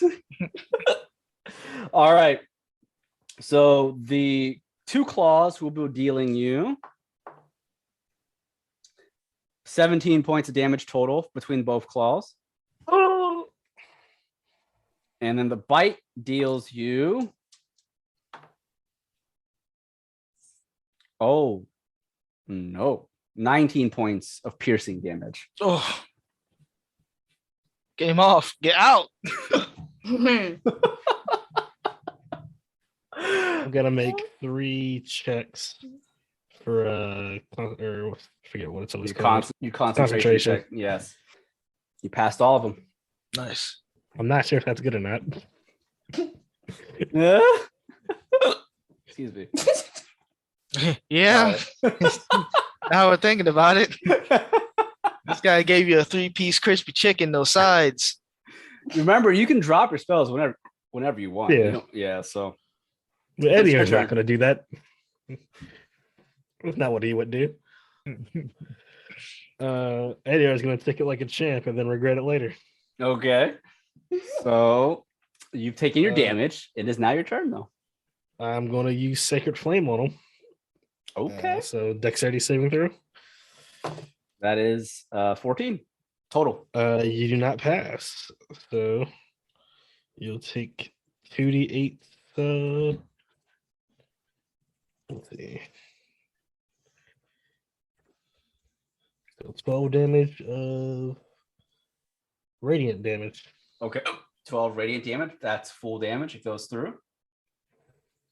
It hisses out at the radiant damage. It does not like the radiance.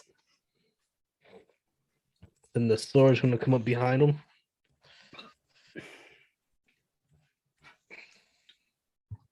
That doesn't hit. 12 will not hit. Well, it has advantage. Yeah. Still doesn't hit. Still doesn't hit with a 14. And then I will hold my ground. All right. Nomu, you're up. Nomu is going to slide right next to Yaito, and he's going to re-aim his light crossbow with silver bolts. Okay. And it's going to let fly. Nomu said, I ain't going up there anymore. It's crowded up there. Oh, another crit. Holy shit. And he reloads the bolt quick as hell and fires another with the extra attack. Nice. So that's 9 plus 8 total. So that's 17 points of damage total. Nice. All right. Your 6 bolts. Your bolts pierce the demon. All right. Damien, you're up. I'm not letting up. I'm doing what I've been doing with both my weapons. Oh, no. I seem to fail both. You fail both, even with advantage. Damn. That's an 11 and a 12. Ass trash. All right. 2's fine. Who's got... Is anyone low on HP? Mm-hmm. Okay, well... Not Nomu? I mean, I'm at 24, but I'm okay. also far away. Right. Okay, I'll give advantage to Isundra. Okay. All right. With that, it is the NPC's turns. Al Rose. He misses both. Rogar has to make a Constitution saving throw. He's able to make it, so he is not poisoned. Oh, Edeyar, you also have to make that too, by the way. I totally forgot to make you do that. Make a con saving throw to see if you're poisoned. If you pass it, which you did, you can't be poisoned by this thing for 24 hours. So that stench does not affect you for 24 hours. You passed. Al Rose misses. Garasha is going to run around with a swoop. Oh, that's a 1. And a 13. So she misses both attacks. Ryan's gonna be so mad whenever he's trying to edit this episode and he keeps hiccuping. I know. And Rogar is going to swing his fists. That's a 1 as well, and a 12. He's not able to hit, but he is going to rush to get his greatsword. I have had enough. I need my weapon. And he's going to rush. However, there's an attack of opportunity, which actually misses Rogar. He ducks under the claw, and he goes to grab his greatsword. The Earth Elemental does not hit. Yaito does not hit. Atari does not hit. All right, Elroy is a crit. My goodness. What He is ain't going dying. on, bro? So he must be riding. Oh God, he does 7 points of damage. He just shoots out his bolt. Yeah, that's right, motherfucker. All right, Isundra, you're up. I'm up with advantage. We can't fuck it up this time. Surely. Knock on You wood. said that. You fucked God it up. damn it. You I fucked fucked it it up up. twice. Said How'd you put that in the air, man? Oh, cursed get me yourself. out. A 14 and a 9. Oh my Oh, your Eldritch God. Blast. What is happening? They go zooming towards the creature, and it does not hit either one. I Oh, can't carry all the time. What can I say? It's now the demon's turn again. It just glares at you, Edeyar. First attack is the claw. That is a 17. Fuck. Third one is a 25. And the bite, I don't think it's going to hit you. The bite's 20. Blocked as well. So the one claw will hit you for 15 points of damage. Okay. A lot of damage. Yeah. All right. And then let me roll my concentration. All right. You're good. No, but you can say that. Yeah. So it's my turn. Yep. It's your turn. Not really much I can do. I'm gonna go ahead and cast another spare the dying, or not spare the dying, sacred flame. So dexterity saving throw. Okay. I rolled a 10 total. Hey. So 2d8. So 9 damage. All right. And then the sword is gonna come in for an attack. That will hit. And that is that's the wrong button. For 9 damage. 2 9s. All right. So as you hit it with your spiritual weapon, it draws more blood, and it's beginning to growl out even more at you, Edeyar. Do you stay there? I'm going to hold my ground. You guys, I need you to defeat it quickly. Who you talking to? Been possessed by Lagonneth. Right. Lagona's body just laying there. Right. Split neck, right behind Yatari's elemental, still in the lobby. All right, Nomu, you're up. Nomu slides forward a little bit more, this time in front of Yaito, and re-aims the crossbow. He has 6 more bolts, so he's going to fire some. Okay. Ooh, two natural ones. He looks at his crossbow, he's like, the hell? Loads another, fires again. All right. That's better. You That's better. got a gun jam. Yep. All right, for 8 points of piercing damage. And that's his turn. All right, Damien. I'm gonna try to run it back because last turn was pretty rough. All right, There you go. all right. Those both hit. Ooh, and max sneak attack damage. So that is 12 plus 16. All right, so you were able to pierce into this Hezrao, and as you do so, you feel your weapons piercing all the way through this time around, and it goes to reach for Edeyar with both of its claws, and as it does so, you are able to pierce the heart of this creature, killing the Hezrao.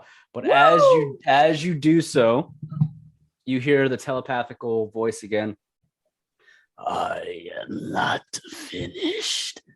I will be back. Oh, fuck! A demon hiccup too? Yeah. For we shall. Sorry, picked up again. Fucking Christ. For we shall consume the lands of Dorwyn. And as it drops to the ground, the body begins to disintegrate into ash. And Alrose on its back drops on the ground, and he's still stabbing at the ash as it's slowly going away. Ah!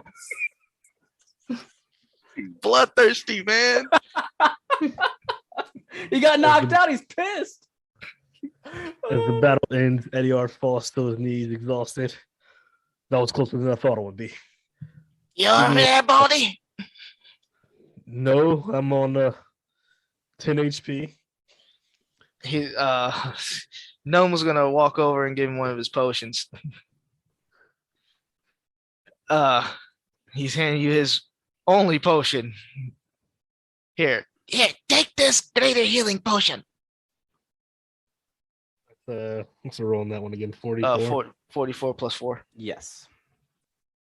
15. Thank you, my friend. Edeyar tugs it down like it's the first drop of water he's seen in ages. Nomu taps Alros on the shoulder reluctantly. He's like, hey, he's gone. He's gone. You got him. He's still stabbing at the ash in the ground. It takes a couple seconds for him to snap back into reality. He's breathing heavily. He's still bleeding out from his body. He just looks at you. It's okay, buddy. We got him. There's Archibald.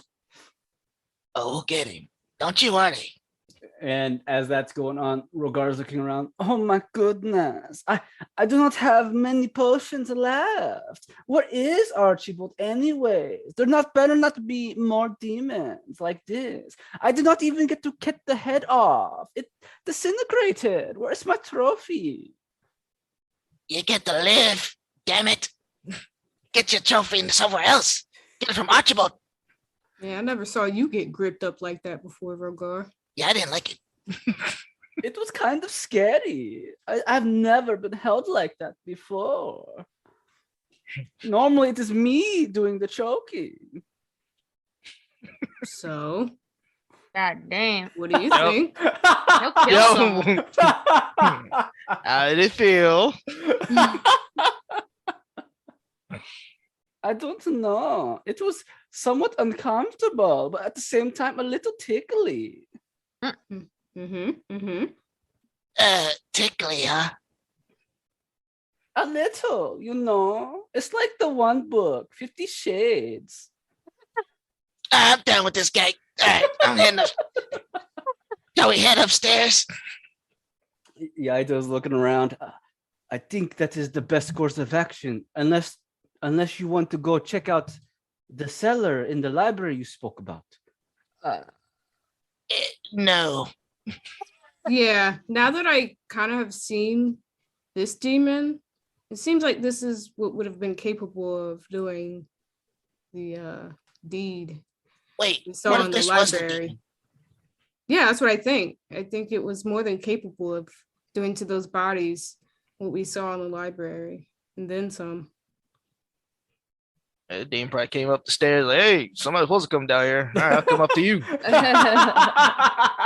Ryan's like, you guys aren't getting out of this one. Alrose is looking around. We have to check in the entire mansion. We can't allow him to escape. Perhaps some of us go upstairs. Some of us go check the cellar or whatever it is. We want to split up again? Jeez. Oh, we all think we should split. Isundra wants to walk over to the group, and she's holding 3 greater healing potions and a bear's endurance potion, and she's like, I don't know, do you guys want to hold on to these? Yes. Yeah. Okay. I just got like a fucking stock of fucking greater healing potions that I've never used. I mean, if you're letting us hold on to them, right? Yeah, I'm gonna so take I one. I'll take one. How much does a 44. pot of healing do? Is it just a normal healing potion or greater? Normal. It's 2d4 plus +2. Okay, so I'm gonna eat that one for myself because I am a little bit low, but not like as low as everyone else. Okay. So then the greater healing potions I'm gonna divvy out to Edeyar, Nomu, and who am I forgetting? Damien. Awesome. Ew. +4. I'll add it to the list. Okay. And how'd you roll so many Like ones? mine. Bruh. They were playing me. I stole And one he was like, I'm first. eating that shit Yup. right fucking now. Edeyar stole all Alright. your rolls, Damien. All Yeah. right. Maybe I should drink it right now, huh? Maybe. All right. Yeah, we're I'll just wasting go ahead action and on that drink it. shit. Yeah, I'll just go ahead and drink that, And then Pops the top. also I have this Bear's Endurance potion. You guys remember? Does someone want to use it? I don't think I'm gonna use it. I'd love to be a bear. Give me that shit. It doesn't make you a bear. I think it gives you more HP, right? Yeah, it gives you Something more like that. constitution. More constitution. Yes. Okay. Well, I don't know who's gonna use that, but it sure as fuck probably. Basically, give someone temporary HP, basically. No, no move. Give It will to be him. worthless on me, man. My con is flat. Edeyar, I think you should use. It gives you a +4 enhancement to your constitution. So that would give you 2 points of HP for every level, Nomu. Okay. So you're level 7, right? Yep. So that'd give you 14 temporary HP. Ooh. I think it'd be better with him. Damn.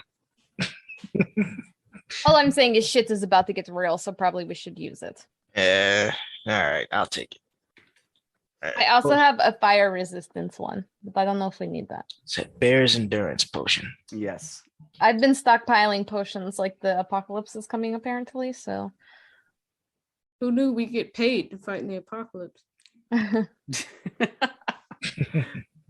Garasha's gonna look around. Well, young ducklings, what is the plan? Should we go upstairs and look for Archibald? Should some of us go to this secret room down below? We should stick together. There is something down there. It'll come attack us while we're fighting Archibald. I mean, we know could take Avirus it. went up, right? Yeah. That's true too. Are we really about to go down in that cellar? I mean, maybe we already killed the thing that's in the cellar. What if there's like gold down there? But what if we start fighting Archibald and this thing comes during that fight and makes it even harder when we could have isolated That's it? also very true. All right, let's go check it out. Yeah, after y'all. And Nomu puts his crossbow away and draws his blade again. All right. So the group then decides to head back to the library Yes. all together. As you head back to the library, you can see that the bookshelf that was cracked open that led into the secret room, it is still cracked open. Nothing has changed. The blood is still leading to that room. So you don't know if the demon you fought is what was down there or not, because nothing has changed in the scene. You won't know until you go down there or make a perception check at the entrance, because it goes down, it follows a staircase downwards. Nomu's gonna make a perception. Okay, make me perception. Yep. Get this sheet up. Perception. Here we go. A 12 is not bad. Damien rolled 22 on perception. So you're both looking into the entryway going down, and you don't see anything. You see a lit torch down there that's illuminating the room that's down there. You can't see what's in the room yet because you're still too high up the stairs. And you don't hear that gnawing sound anymore that Edeyar heard. Oh boy. Yeah, I wonder why. All right. Follow me. Nomu got his blade out and he's creeping down there. He's creeping. He is creeping. Make me a stealth check. Oh, you got it. Oh, he's real creeping. Yep. Become the shadows. Yep. All right, so I'm going to reveal some of this map. Edeyar is attempting to stealth as well. That's a 16. All right, so I revealed the maps to the right of the library. You will be entering the room from the bottom of the map. And Damien, you trip while you're trying to sneak downstairs. Shit. And you make a bunch of sound. You almost tripped the entire way, but Edeyar is able to, or whoever's in front of you is able to catch you just in time. Isundra stealthily going down as well. All the NPCs are in the library, inspecting the library. Some of them will go down there with you, but they want to make sure that you all don't go down there. You don't, like, basically, Rogar will just go, I will wait up here in case, it is trap. If we all go downstairs, they might lock us in. So, so Yatari, Yaito, and Garasha will go down there with you, as well as Alrose.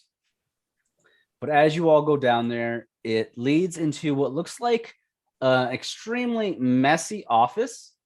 There are a few tables everywhere, but the thing is, there's a bunch of books scattered all around the room.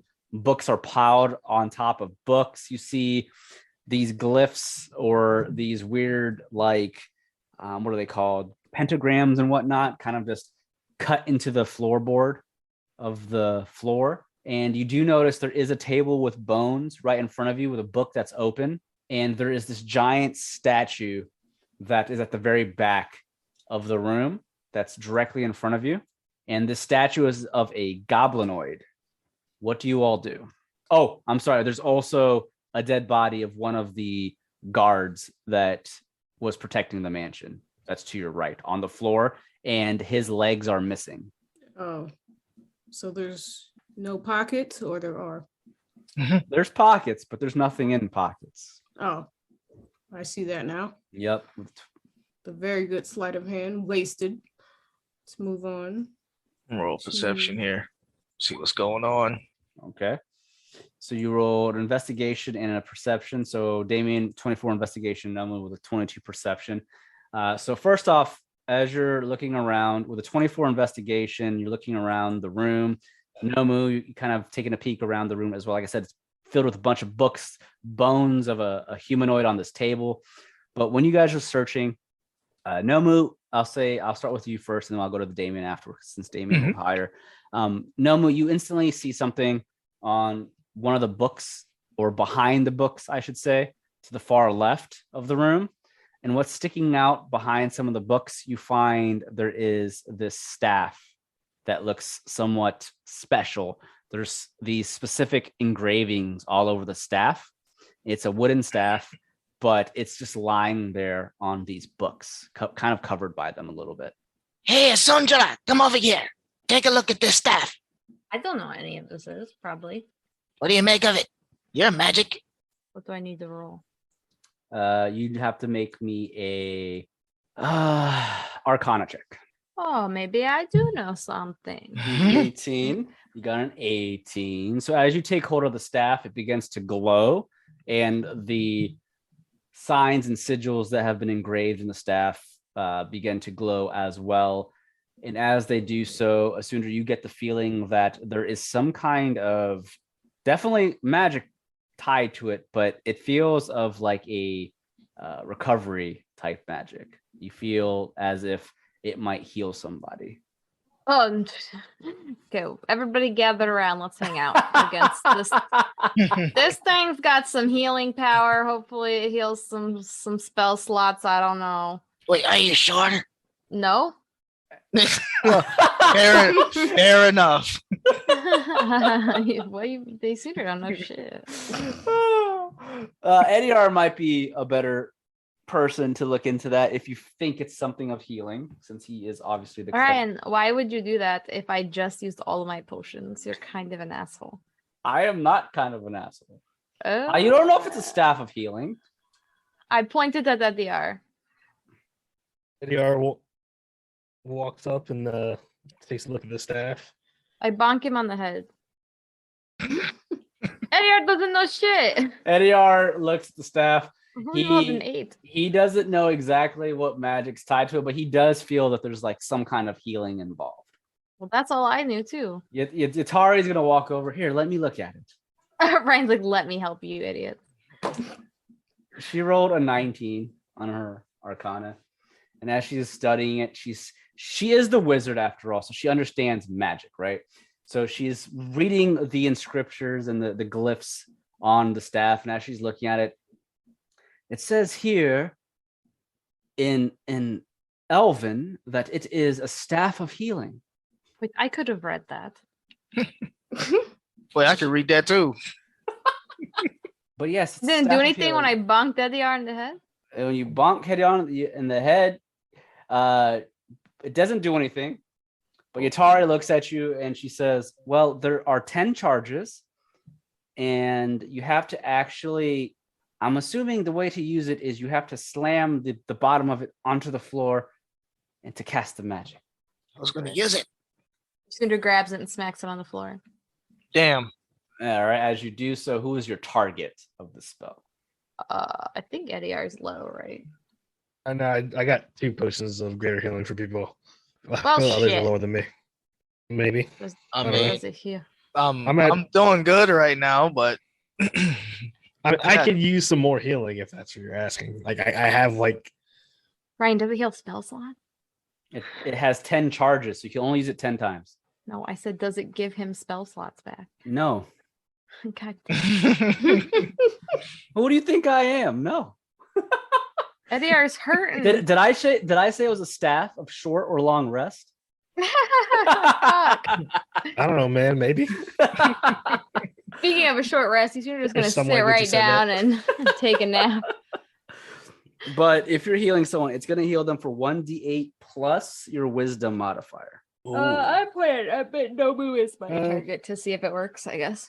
If it's a wisdom modifier, maybe I should take it. Too late. Does it might use my wisdom modifier? Yes. since I'm the one slapping it on it? Whoever's using the staff, yes. It's a +4. All right, so d8 plus 4. While you're healing whoever, let's go back to Damien. You rolled a 24 in investigation. While they're fiddling with the staff, Damien, you happen to find a specific golden ring that takes your attention away from everyone else. There's a golden ring on one of the books to your right. You healed for 5, whoever you healed. But Damien, you find a golden ring. Oh man. Thank you. Golden ring. Yes. Can I sense Does she any tell us that she meta- found like, a golden ring? Yeah, is there any magic from it, or is it just jewelry? You'd have to make an Arcana check. Roll An trash. 11. You don't know if there's magic tied to it, but you I do still want see you do see there is a special like sigil like engraved on the ring. I just put it in my pocket like everything else. Okay. All right. And also while you're looking around and they're still messing around the staff, you look at the goblinoid statue.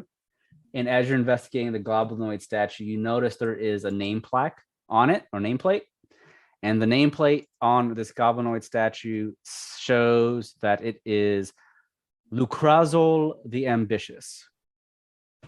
It's a dumb And name. yeah, and as you're looking at it, you notice somewhat hidden behind some of the messy books next to this statue that's stacked, there seems to be a small little switch or lever like device on the back of the statue. Said black what? On the back of the statue, there's like a hidden little switch lever. Ooh. I wonder if I want to be a child and just touch it or tell everyone. You guys, Oh boy. can Yeah. Can I push this button? What button? Don't push it yet. Do it. You better not do it. I asked first. Just look at it. Don't touch it. What's going on over here? Where's this button? Right here. Alrose is going to walk over towards the statue and he looks at the button. It has to be a secret passageway. I'm sure he's hidden behind these walls somewhere, hiding like a pathetic fool that he is. Push the button. Damn. Okay. Damien pushes the button. All right. As you push the button, the statue slowly begins to slide to the left, revealing another secret passageway behind the statue.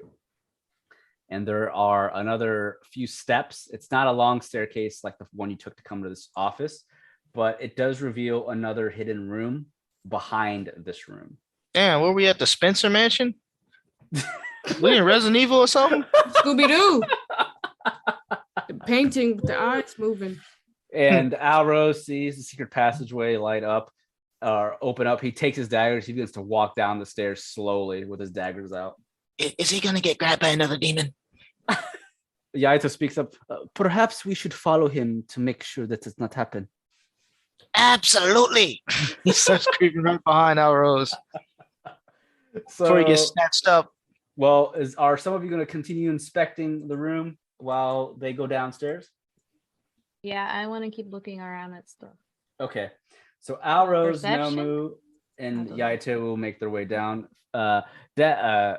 Isundra, as you're looking around the room, there aren't really any other like magical items that catch your eye or anything of the sorts, but you do notice a bunch of these books that are scattered around this room are all about history and buried treasures and artifacts of whatnot, all seemingly pointing back to this old nation of Rakunra. But that's about all you find. Alrose, Nomu, and Yaito go downstairs, and when the three of you do, you come across a very tiny little laboratory-like room with vials of liquid everywhere. In the center of the room, there is this well with green water in it. And Nomu, as you're looking around, what do? Alrose is looking around, and he snarls, "He's not here. Damn it." Nomu is going to get that perception in, you know what I mean? Yeah. Surely, you know what I mean? Damn. So you're looking around with the 12. You notice all the vials, and there's that giant well of liquid, green liquid. But as you're looking around, you do notice some of the vials are poured into the well, and you can see there seems to be what looks like red liquid dripping into this well. And Then I should roll investigation. Yes. Investigation then. Okay, 17. As you notice this red dripping liquid that's going to this well, that red liquid, it begins to form into this symbol in that green liquid. And the symbol, you're not sure what it represents or what it means at this current time, but it looks to be something of another language, just not sure of. I'm gonna go down there as well. What's going on? What is this? This shit is weird. This is a hot tub? Oh my goodness. Is that a light or is that is that red? So the pool, the well itself is red liquid. The well is green liquid, but the red, there's like red liquid that's like dripping into it, creating like a red like symbol in the green liquid. Okay. Oh wait, can I? I'm gonna look at the symbol on that ring I found. Does it match what's in there? It does not.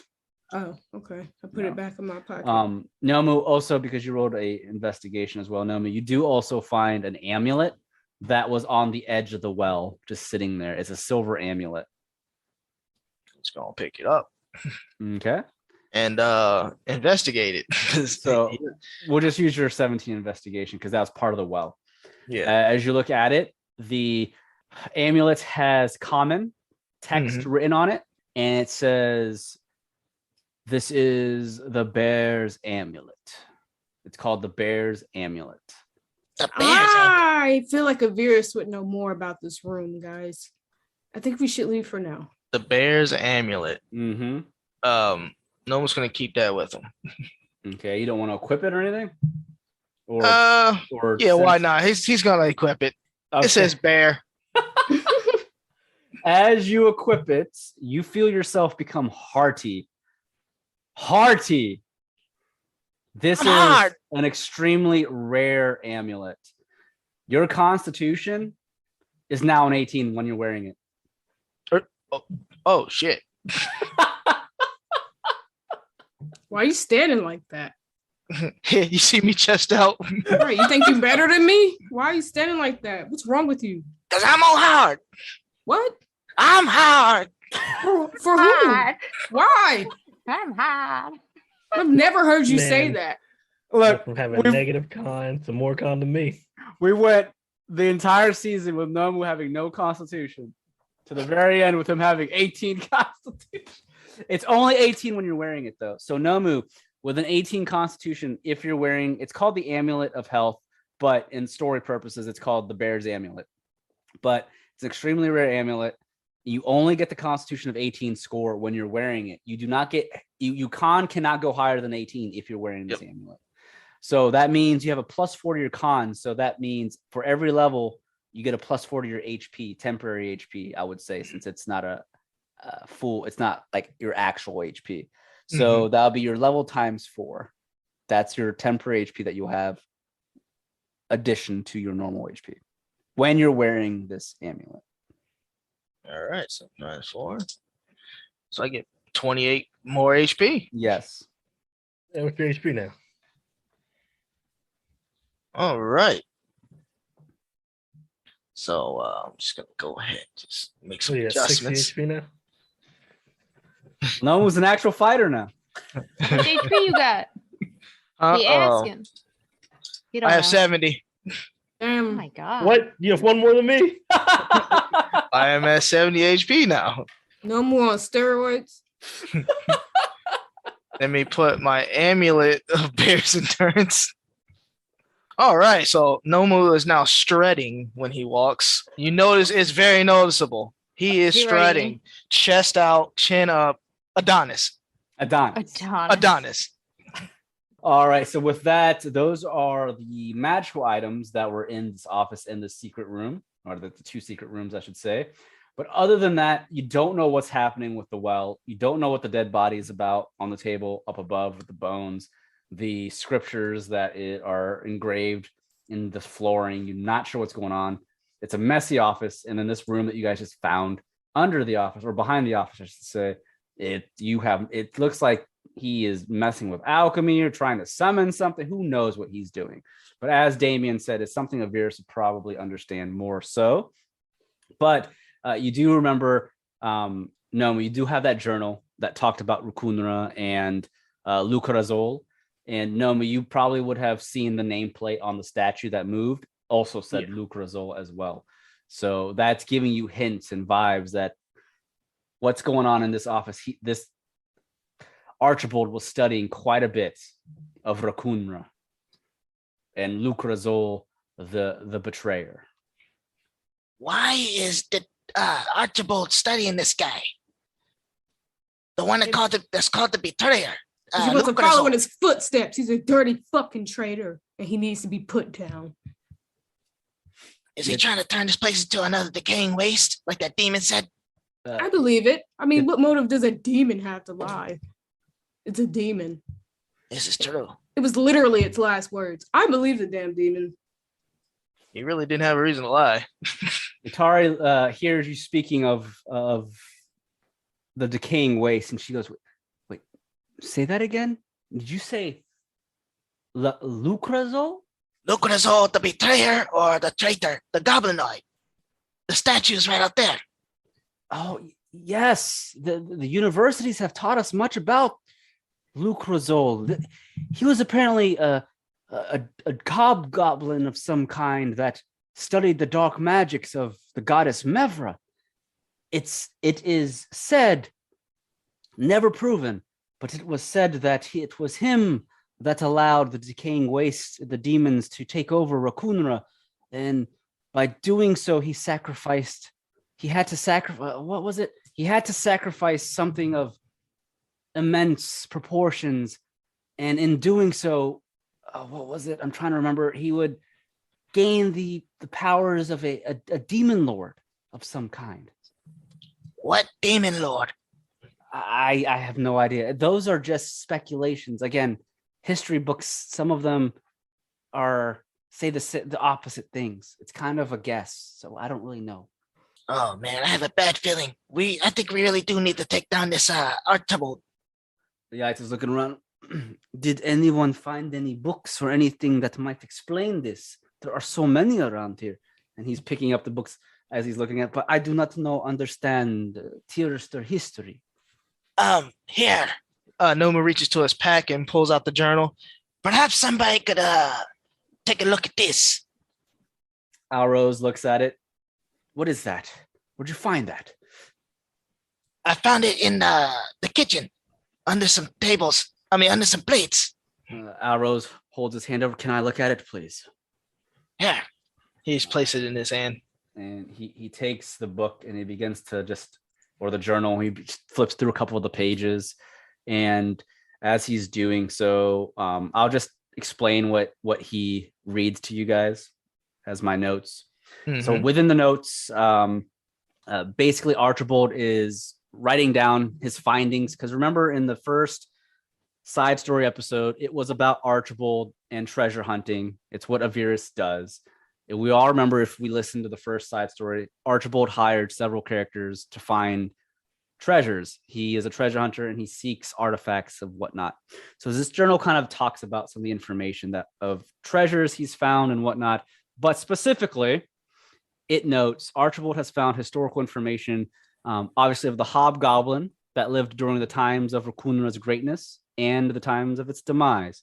As he's reading through it, he finds out, and he's just reading out loud, Lucrazol was an ambitious goblinoid that wanted to seek true power behind the forbidden, unknown magic of the heptatic evils. The goblinoid eventually found the way to earning his magical powers, and through it, he would have to sacrifice an unthinkable amount. Lucrazol sacrificed not only his mortal soul to the powers of the evil, but his entire country to become a powerful demon lord that would live for eternity. With the dark magical powers continuing to tempt Lucrazol, he eventually forego his humanity for his greed of power. And in turn, it allowed the demonic minions of the depths of the hells to spill into Rakunra, which ate away at the fertile and tender land along with its inhabitants. For the price of demonic lordship, Lucrazol sacrificed millions. Lucrazol is now supposedly one of the mighty demonic lords that serves the heptatic evils, a magical source promised by the evil goddess Mevra, along with the mighty strength of the evil gods Uros and Oroken.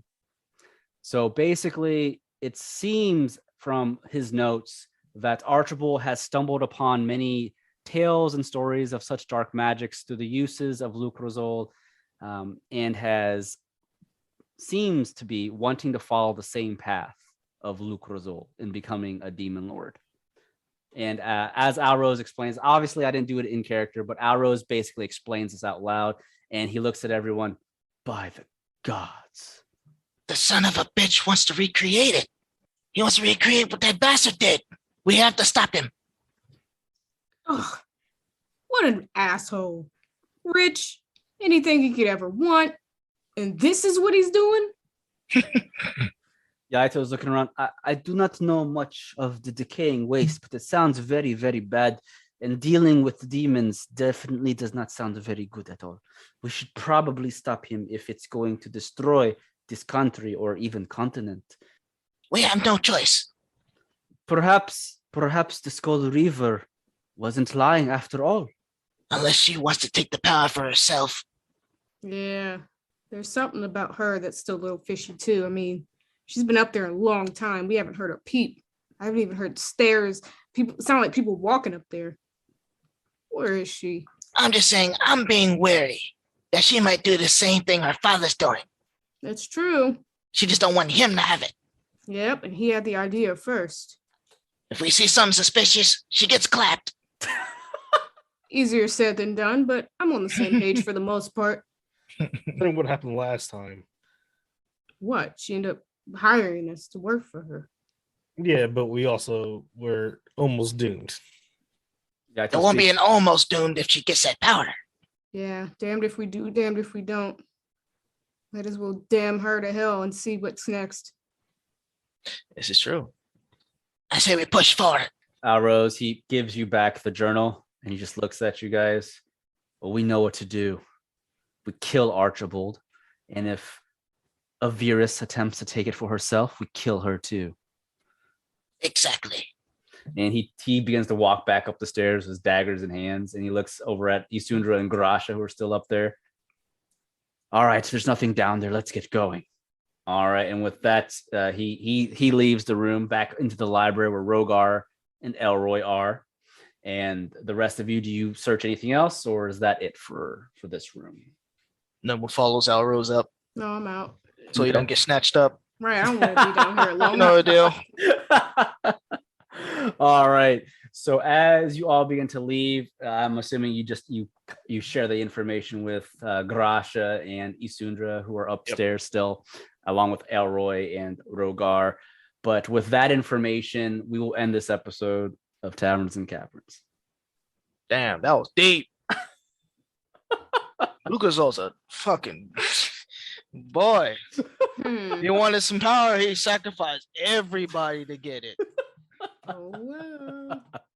Dirt bag. Yes, it's in lore wise, the Decaying Waste is a major thing. Everyone knows the Decaying Waste is a terrible place.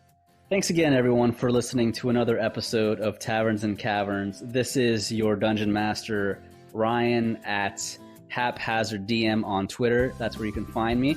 And you can also follow some of our other players. Hi, everybody. I'm Felicia. I play Isundra, and you can follow me on Twitter and Instagram at Dagger Tribal. And I'm Bri. I play Damien and Desiree.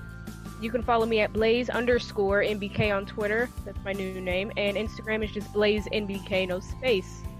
I'm Julian, also playing Edeyar. You can follow me at JWPlay0 on Twitter or JWPlay0 on YouTube. I'm Robert Jones, and I don't have social media, but I am on YouTube. You can find me at TrueBone. That's TRU Bone. I make simple videos by putting video games to movies. All right, awesome. Blood and bone. That's all I thought about. That's our players. Again, thank you for listening, and you can follow us again on Twitter at Taverns Caverns. Cool, and that's it. See you guys next time. All right. Yeah.